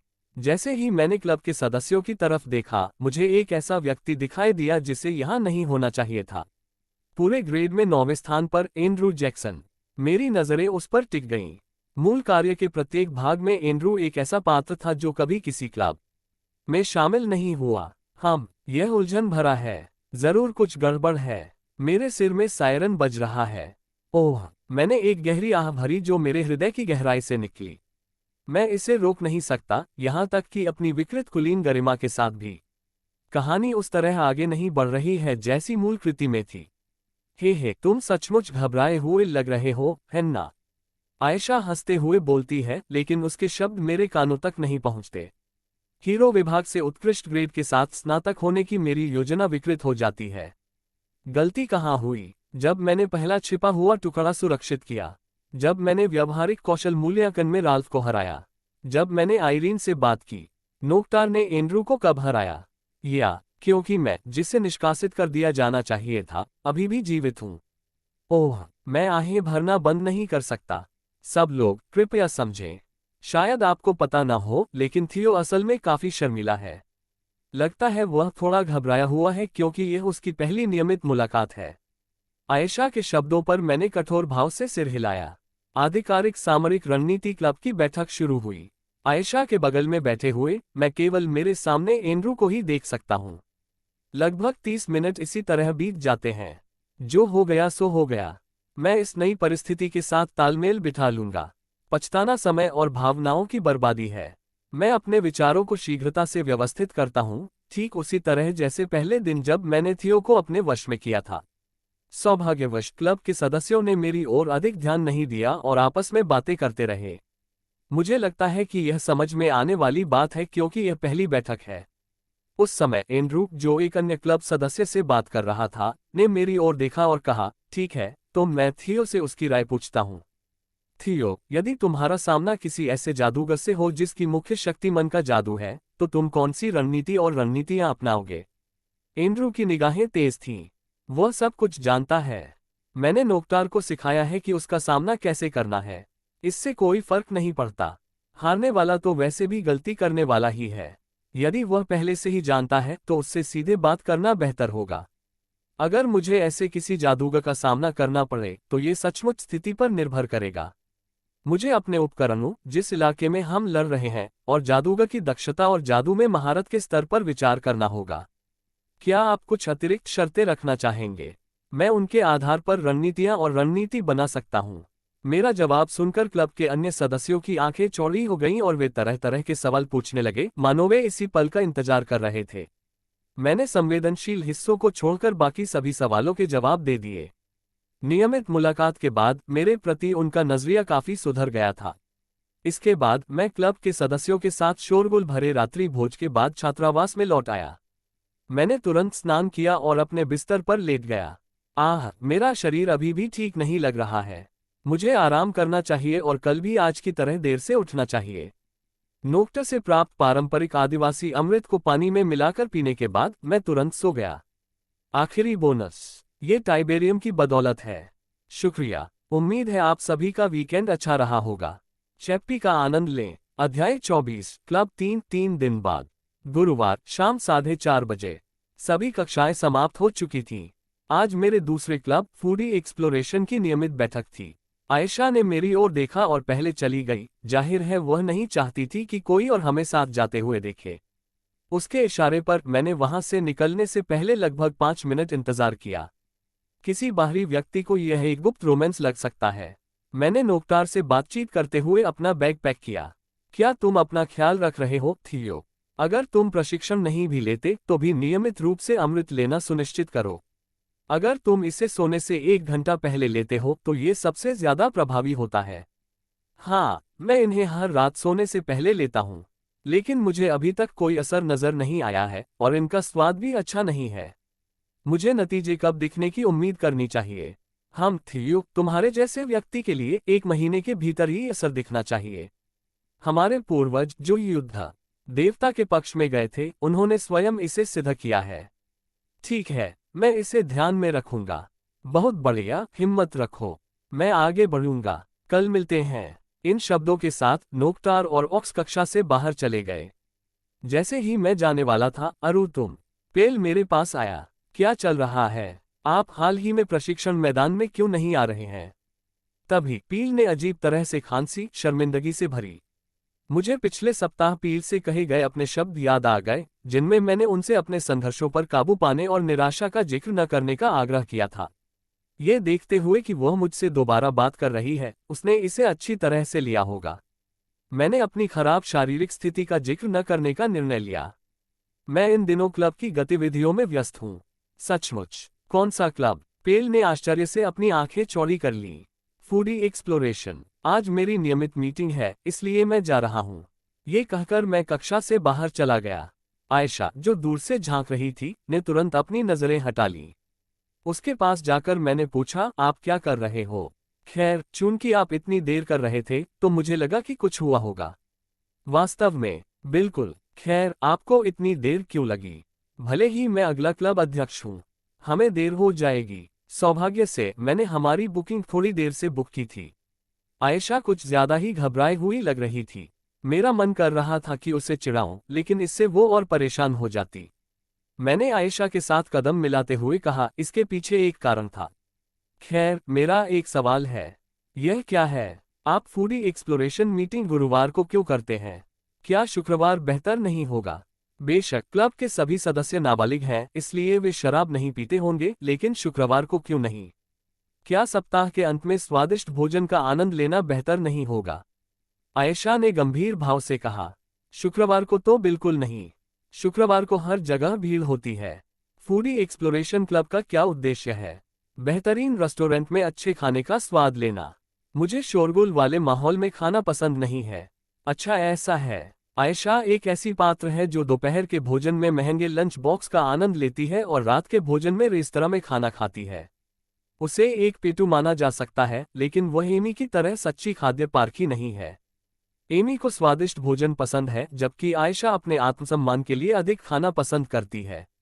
लेकिन ये थोड़ा अजीब है। मैं हर दिन शोरगुल वाले कैफेटेरिया में उससे मिलता हूँ। खैर, आयशा भी बदल गई होगी। बिल्कुल एंड्रू की तरह। जब मैं सहमति में सिर हिलाता हूं तो आयशा उत्सुकता से मेरी ओर देखती है। वैसे आपने पेल के साथ क्या बात की? उसने मुझसे पूछा कि मैं प्रशिक्षण मैदान में क्यों नहीं आ रहा हूं। मैं समझ गया। खैर, जल्दी करते हैं। हम गाड़ी नहीं चूकना चाहते। समझा। मैजिक डिपार्टमेंट के पीछे नए खुले रेस्तरां में आयशा और मैं फूडी एक्सप्लोरेशन क्लब के साथ पहुंचे। आयशा और मुझे मिलाकर कुल 7 लोग थे, जिनमें 2 द्वितीय वर्ष के छात्र और 5 प्रथम वर्ष के छात्र थे। हालांकि वहां एक जाना पहचाना चेहरा था। स्वागत है आयशा, थियो। यह एंड्रू था। हम हाल ही में एक दूसरे से अक्सर मिल रहे हैं, एंड्रू। क्या आप भी फूडी एक्सप्लोरेशन क्लब के सदस्य हैं? बेशक, क्या खाने का आनंद ही जीवन का सच्चा आनंद नहीं है? एंड्रू मुस्कुराते हुए अपनी कुर्सी पर पीछे झुक गया।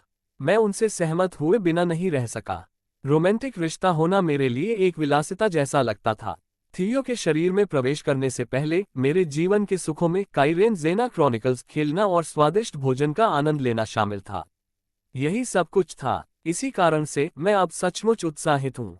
इस दुनिया में आने के बाद से मुझे उच्च श्रेणी के रेस्तरां में भोजन करने का मौका बहुत कम मिला है, क्योंकि मैं हर दिन जीवित रहने में व्यस्त रहा हूँ। आप सही कह रहे हैं। स्वादिष्ट भोजन एक ऐसी चीज है जिसके बिना हम जीवन में नहीं रह सकते।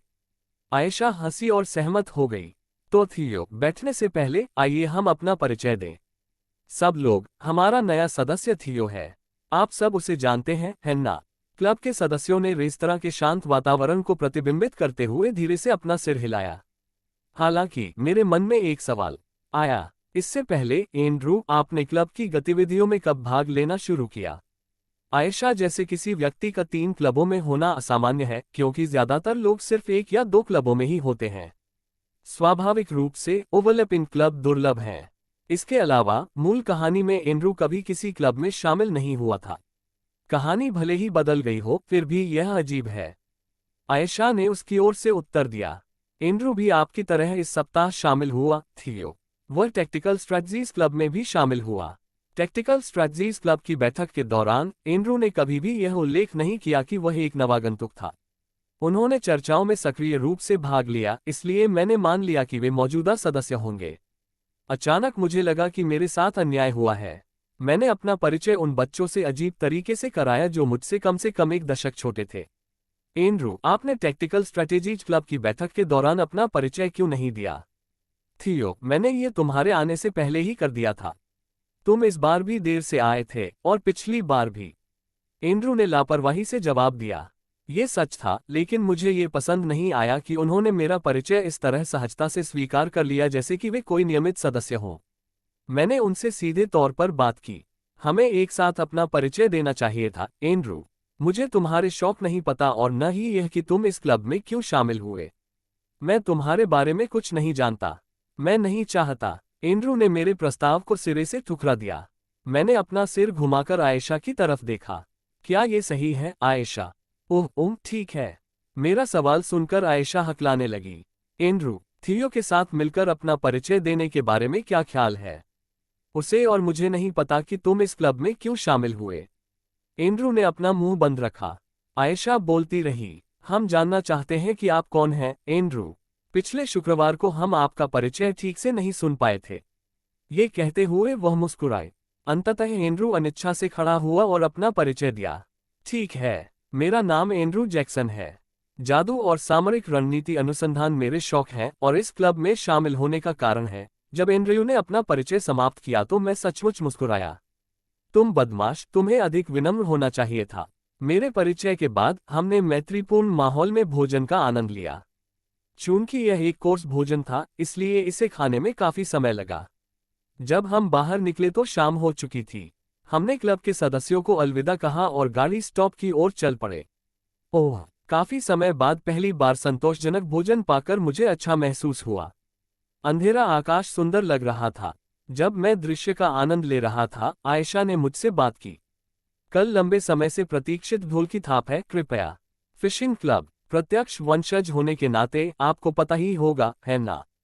इतिहास में अपनी छाप छोड़ने वाले ज्यादातर नायकों को मछली पकड़ने का शौक था। हम कल लेक्चर के बाद मिलेंगे, ठीक है? समझा। और भी। तुम सच में एक रूखे बुरे आदमी जैसे लग रहे हो। क्या तुम थोड़ा और अच्छे से बात नहीं कर सकते? खैर, कल कपड़े बदलने के लिए ले आना। तुम्हें शायद एक अतिरिक्त सेट की जरूरत पड़ेगी। ठीक है, समझ गया। अच्छा। आयशा से विदा लेने के बाद मैं छात्रावास की ओर जाने वाली गाड़ी में सवार हो गया। मछली पकड़ना, मुझे मछली पकड़ने से नफरत है।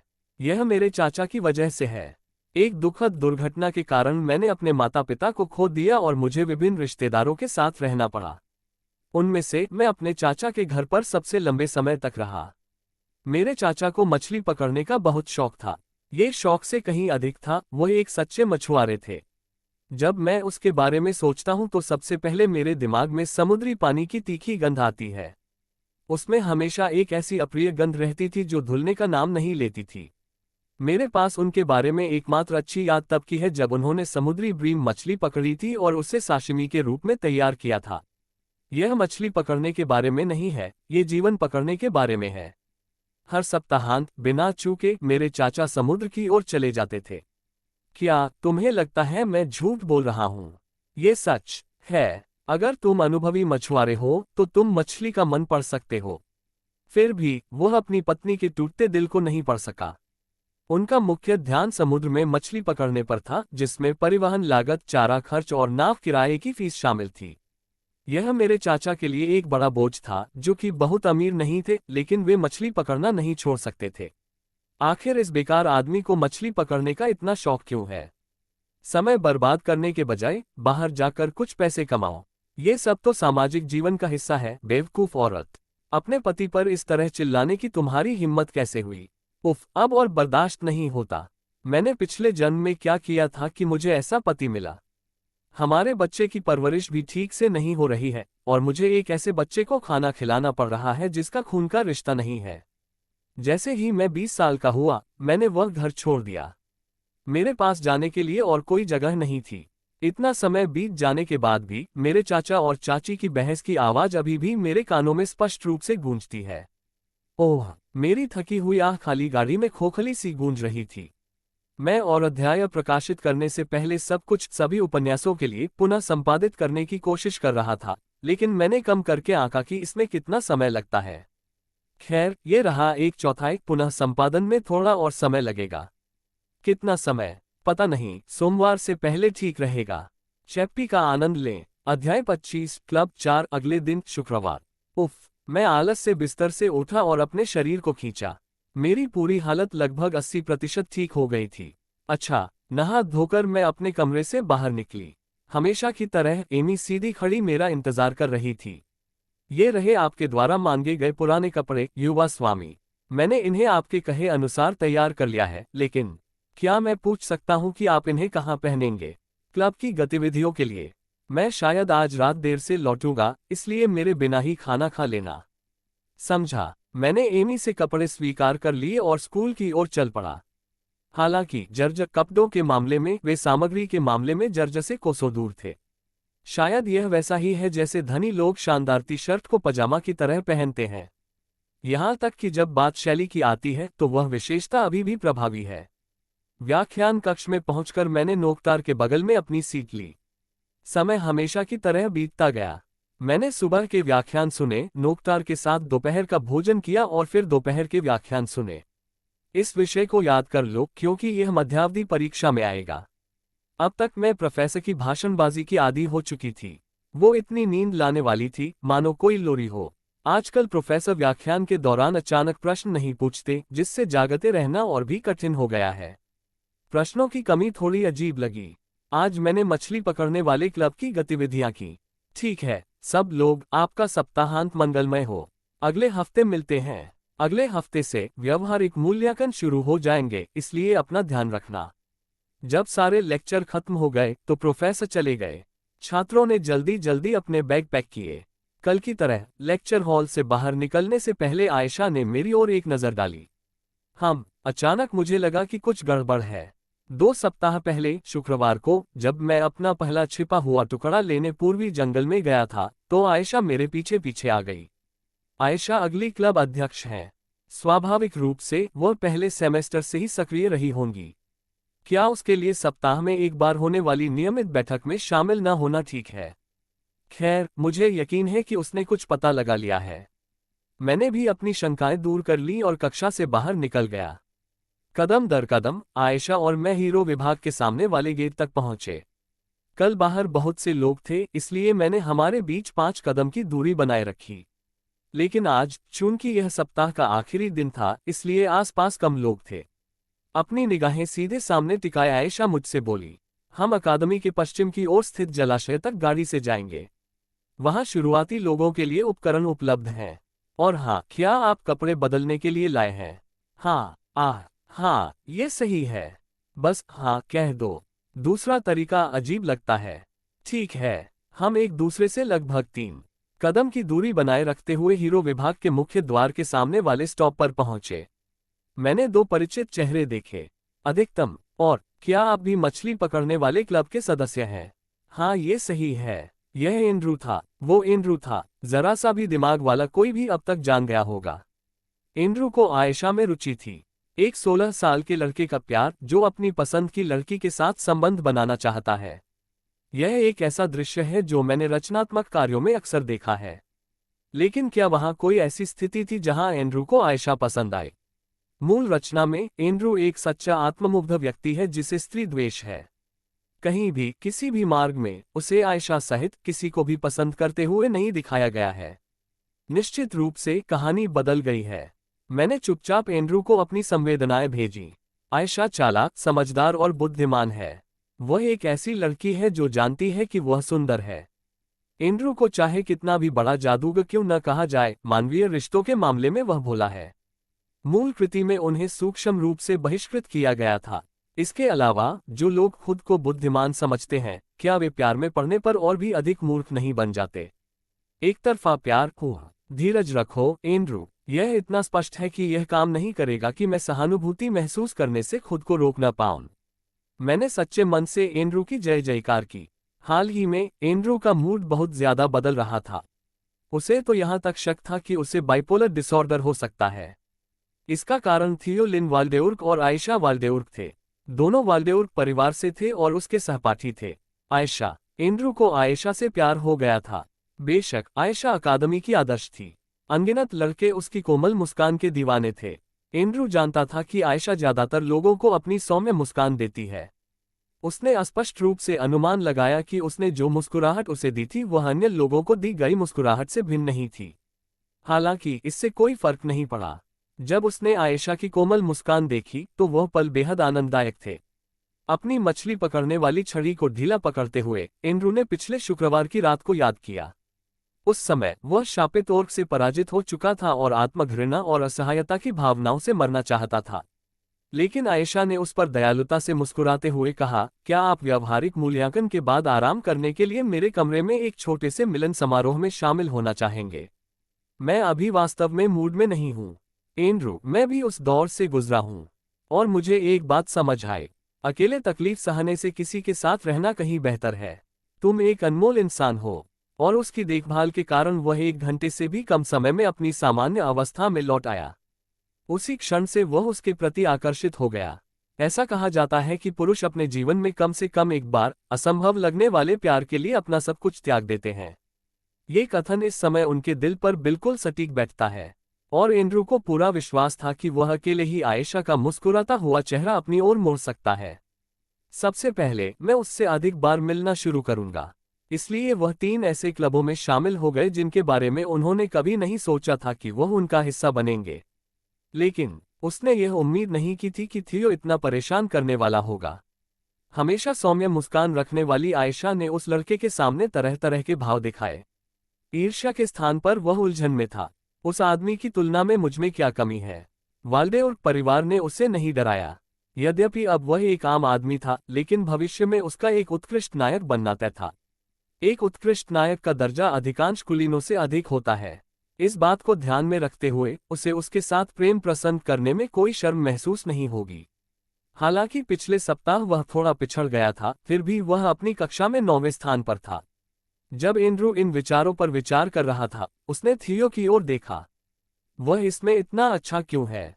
थियो बड़ी आसानी से एक के बाद एक मछलियां पकड़ रहा था। मैक्स, क्या मैं इस तरह फेंक कर सही कर रहा हूं? हाँ, ये सही है। थियो, तुम बिल्कुल भी नौसिखिए नहीं लगते। तुम सचमुच बहुत अच्छे हो। तुम मछली पकड़ने में एक सच्चे विशेषज्ञ बन सकते हो। मैं इस बारे में कुछ नहीं कहूंगा। खैर, मुझे लगता है कि यह एक अच्छे गुरु की शिक्षाओं का ही परिणाम है। एंड्रू का चेहरा झुंझलाहट से तमतमा गया। मैक्स, मैंने भी आज उससे सीखा। एंड्रू ने एक भी मछली नहीं पकड़ी थी। थियो ने ऑब्जर्वर आई का उपयोग करके मैक्स की गतिविधियों को आसानी से समझ लिया था, लेकिन एंड्रू के पास ये जानने का कोई तरीका नहीं था। उसके भीतर हीनता की भावना गहराई तक घर कर गई। हालांकि एंड्रू को उस भावना से राहत मिली। हीनता वह चीज है जो आप समान क्षमता वाले किसी व्यक्ति के प्रति महसूस करते हैं। लेकिन वास्तव में थियो और मैक्स नायक विभाग के सबसे कुख्यात उपद्रवी और डरपोक आदमी का संयोजन। वे बिल्कुल मेल नहीं खाते। यह विचार मन में रखते हुए एंड्रू अपनी मछली पकड़ने वाली छड़ी नीचे कर रहा था, तभी ये यहाँ है। अचानक मैक्स की मछली पकड़ने वाली छड़ी हिंसक रूप से हिलने लगी। यहाँ तक कि एंड्रू, जो मछली पकड़ने से परिचित नहीं था, कह सकता था कि यह साधारण था। हुयूप, मैक्स की प्रभावशाली बाइसेप्स फूल गई। फिर उसने धीरे से मछली पकड़ने वाली छड़ी खींची। अंत में लटकी हुई एक बड़ी मछली दिखाई दी। यह एक मूनफिश थी जो एक औसत व्यक्ति की भुजा जितनी लंबी थी। ओह, ये सचमुच बहुत मजबूत है। मैक्स ने मछली पकड़ने वाली छड़ी को उसकी सीमा तक खींचने के लिए अपनी पूरी ताकत लगा दी। वाह! मछली पकड़ने वाली छड़ी नाटकीय रूप से मुड़ गई और आह! मैक्स की उस पर से पकड़ ढीली पड़ गई। मछली पकड़ने वाली छड़ी एंड्रू और थियो की ओर झपटी। हालांकि बाहर की तरफ थियो ही मारा गया। कितना दुर्भाग्यपूर्ण है। एंड्रू उस आसन्न आपदा को देखकर मुस्कुराया जो बस एक सेकंड में घटित होने वाली थी। लेकिन थियो ने फुर्ती से मछली पकड़ने वाली छड़ी को चकमा दे दिया। उफ! मछली पकड़ने वाली छड़ी और उसमें लगा कांटा एंड्रू के शरीर से टकराया। पल भर में एंड्रू के कपड़े अस्त व्यस्त हो गए। ओह! एंड्रू का दिमाग खाली हो गया। सफाई के प्रति उसका जुनून जाग उठा। आह आह! वह तुरंत नहाकर दूसरे कपड़े पहनना चाहता था, लेकिन एंड्रू कोई अतिरिक्त कपड़े नहीं लाया था। वह आयशा को केवल अपना सर्वश्रेष्ठ पक्ष दिखाना चाहता था, इसलिए उसने कोई भी फटे कपड़े नहीं पैक किए। पानी और मछली की गंध से उसकी नाक में जलन होने लगी। कितना सचमुच घृणित है। वह जानता था कि इससे न बचना उसकी गलती थी, लेकिन इस समय वह थियो से नाराज होने से खुद को नहीं रोक सका। एंड्रू ने थियो को खुले क्रोध से देखा। इनमें बदल जाओ। थियो ने उसे कपड़ों का एक सेट दिया। वे काफी स्टाइलिश डिजाइन वाले थे। मुझे उनकी जरूरत नहीं है। नहीं, ले जाओ। एक तरह से यह मेरी भी गलती है। क्या तुम्हें चोट लगी है? थियो ने लापरवाही से पूछा। मुझे सचमुच बहुत दुख है एंड्रू। मैंने बेवकूफी में मछली पकड़ने वाली छड़ी छोड़ दी। मैक्स, जो अब तक उनके पास पहुंच चुका था, लाल चेहरे के साथ जोर से अपना सिर खुजा रहा था। आयशा भी बड़ी बड़ी आंखों से उनकी तरफ देख रही थी।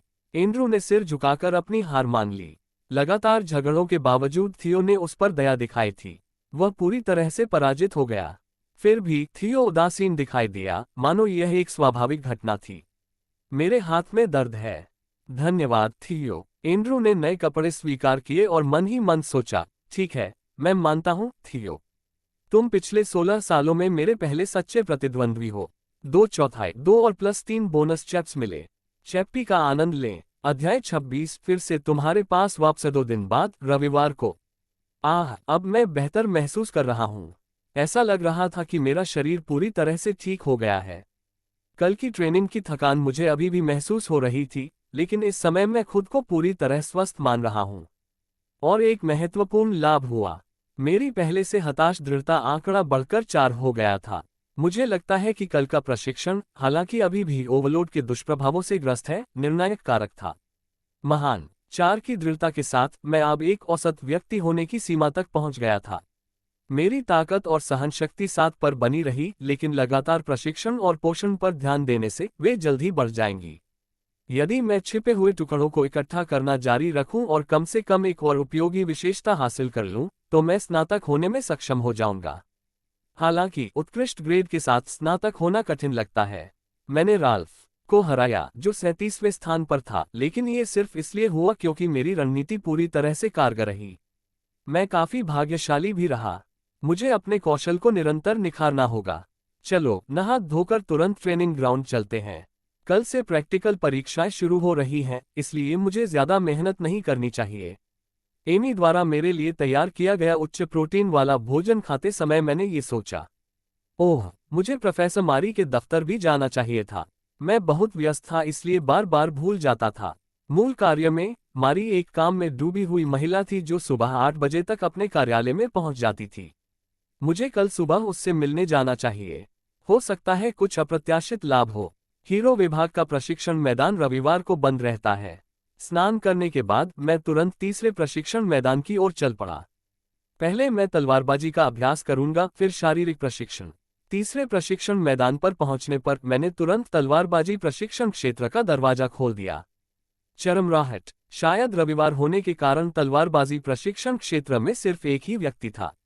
एक ऐसा व्यक्ति जिसे मैं अच्छी तरह जानता था। आइरीन अपने लंबे बैंगनी बालों को पीछे बांधे हुए एक लकड़ी की तलवार घुमा रही थी। Whoosh whoosh. आइरीन बहुत ध्यान केंद्रित कर रही थी। उसने दरवाजा खुलने की आवाज पर कोई ध्यान नहीं दिया और अपनी लकड़ी की तलवार को बिना थके घुमाती रही। मैंने उसे देखा। जैसी कि उम्मीद थी, आइरीन की तलवारबाजी उत्कृष्ट थी। ऑब्जर्वर आई न केवल नई तकनीक सीखने के लिए उपयोगी है, ये परिचित तकनीकों की गहरी समझ हासिल करने में भी मदद करती है। अब मेरी आंखें उन जटिल विवरणों को स्पष्ट रूप से देख सकती थी जिन्हें मैं पहले नहीं देख पाती थी। उसके रुख की चौड़ाई, उसकी कलाई की झंझनाहट, उसके कंधों की गति। उसकी तलवार की साफ चाल साफ दिखाई दे रही थी। उसकी तलवारबाजी उसके रूप की तरह सुरुचिपूर्ण थी, फिर भी उसमें किसी भी प्रकार की अनावश्यक हरकत नहीं थी जो एक हत्यारे के समान थी। मैं दूर से उसकी तलवारबाजी की प्रशंसा कर रहा था। थियो, आइरीन ने अपने पीले हाथ से माथे का पसीना पोंछा और मेरी ओर देखा। आइरीन, जो अपनी लकड़ी की तलवार घुमा रही थी, ने अपनी नजर एक परिचित उपस्थिति की ओर घुमाई। वहां थियो खड़ा था, जिसके विचार उसे पिछले कुछ समय से परेशान कर रहे थे। थियो, तुम्हें देखकर अच्छा लगा, आइरीन। हालांकि थियो का व्यवहार बिल्कुल बेपरवाह लग रहा था। आइरीन चिढ़ने से खुद को नहीं रोक सकी। क्या आपको बस इतना ही कहना है? मैं तुम्हें देखना चाहता था, आइरीन। आइरीन का चेहरा लाल हो गया। वह अचानक इतना सीधा क्यों हो गया है? उसने पलटकर जवाब देने का इरादा तो किया था, पर वह भूल गई कि क्या कहना चाहती थी। उसने सोचा कि गनीमत है कि जब वह बोली तो तलवार चलाने से उसका चेहरा पहले से ही लाल हो चुका था। ठीक है, मैं समझ गया। मुझे नहीं पता कि तुम एक बार भी क्यों नहीं आए। तो क्या तुमने वापस पहले जैसी स्थिति में जाने का फैसला कर लिया है? तुम भी गाड़ी में नहीं हो। हाल ही में क्या हो रहा है? आइरीन की आवाज में कांटों की चुभन थी। छात्रों के लिए धक्का मुक्की वाले खेल खेलना भले ही चलन में हो, लेकिन ये तो हद ही हो गई। यदि वह वास्तव में सुधार करना चाहता है तो क्या उसे कम से कम स्कूल के बाद उससे मिलने नहीं आना चाहिए? थियो ने शांति से उत्तर दिया, मैं व्यस्त रहा हूं। मैं अपने कौशल को निखारने जैसा महत्वपूर्ण काम कर रहा हूं। मैंने अपनी शारीरिक स्थिति का पुनः आकलन करने के लिए भी समय निकाला। उसके आत्मविश्वास भरे रवैये को देखकर आइरीन के पास कहने को शब्द नहीं बचे। बेशक आराम भी प्रशिक्षण जितना ही महत्वपूर्ण है, हालांकि मुझे वास्तव में नहीं पता। लेकिन आप किस महत्वपूर्ण बात की बात कर रहे हैं? यह एक असभ्य प्रश्न माना जा सकता है, लेकिन आइरीन अपनी जिज्ञासा को रोक नहीं सकी। थियो ने लापरवाही से जवाब दिया, मैं क्लब की गतिविधियों में भाग लेता रहा हूं। क्या? आइरीन हक्की बक्की रह गई। ऐसा इसलिए नहीं था कि वह क्लब की गतिविधियों को कोई महत्वपूर्ण चीज मानता था। वह हीरो विभाग में क्लबों के महत्व से अच्छी तरह वाकिफ थी। नायकों के लिए संपर्क उनकी क्षमताओं जितनी ही महत्वपूर्ण है, और संपर्क बनाने के लिए क्लबों में शामिल होने से बेहतर कुछ नहीं है। हालांकि ये केवल उन लोगों पर लागू होता है जो दूसरों के साथ घुल मिल सकते हैं और मिलजुल कर रह सकते हैं। आइरीन जिस थियो को जानती थी, वह सामाजिकता में बहुत बुरा था। उसमें सामाजिक कौशल की कमी थी। वह अपने से श्रेष्ठ लोगों के सामने उनकी पीठ पीछे बातें करता था, जबकि अपने से कमतर लोगों पर कदम रखता था। यह विश्वास करना कठिन था कि कोई व्यक्ति जिसे अभिजात वर्ग की मजबूत कमजोर मजबूत मानसिकता का प्रतीक माना जा सकता है, वह क्लब की गतिविधियों में शामिल हो रहा था। मैंने सोचा था कि वह बदल गया है, लेकिन इस हद तक वह बहुत जल्दी बदल गया था। आइरीन के मन में एक भयावह विचार उठने लगा। क्या ऐसा हो सकता है कि उसे कोई और लड़की मिल गई हो? मीना के शब्द याद आ गए। पुरुष ऐसे प्राणी हैं जो एक ही स्त्री के साथ नहीं रह सकते। यह उनकी सहज प्रवृत्ति है, इसलिए वे इसमें कुछ नहीं कर सकते। इसलिए उन्हें कसकर पकड़ना जरूरी है ताकि वे धोखा देने के बारे में सोच भी न सकें। कोई किसी ऐसे आदमी को कैसे बहका सकता है जो सगाई कर चुका है? हालांकि आइरीन किसी क्लब में शामिल नहीं हुई थी, लेकिन वह जानती थी कि वहां क्या होता है। समारोहों के बाद लोग एकत्र होते और स्वादिष्ट भोजन करते। कभी कभी कोई ऐसा व्यक्ति मिल जाता जिसे वे पसंद करते और उसके साथ संबंध शुरू कर देते। तरह तरह की गड़बड़ियां होती। अचानक किसी क्लब में क्यों शामिल हो गए?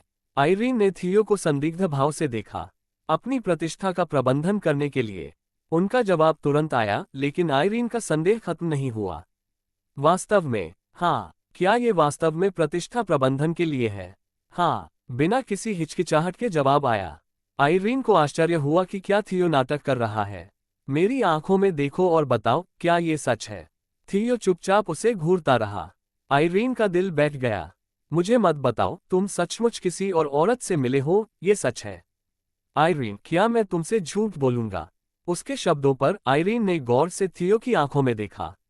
उसकी गहरे लाल रंग की आंखों में एक तीव्र जुनून समाया हुआ था, मानो उसे अपने प्रियजन का विश्वास न जीत पाने के कारण अन्याय महसूस हो रहा हो। थियो बोला, मैं अपने लोगों से झूठ नहीं बोलता। काश आप मुझ पर विश्वास करते। उसी समय एक शक्तिशाली आभा महसूस की जा सकती थी।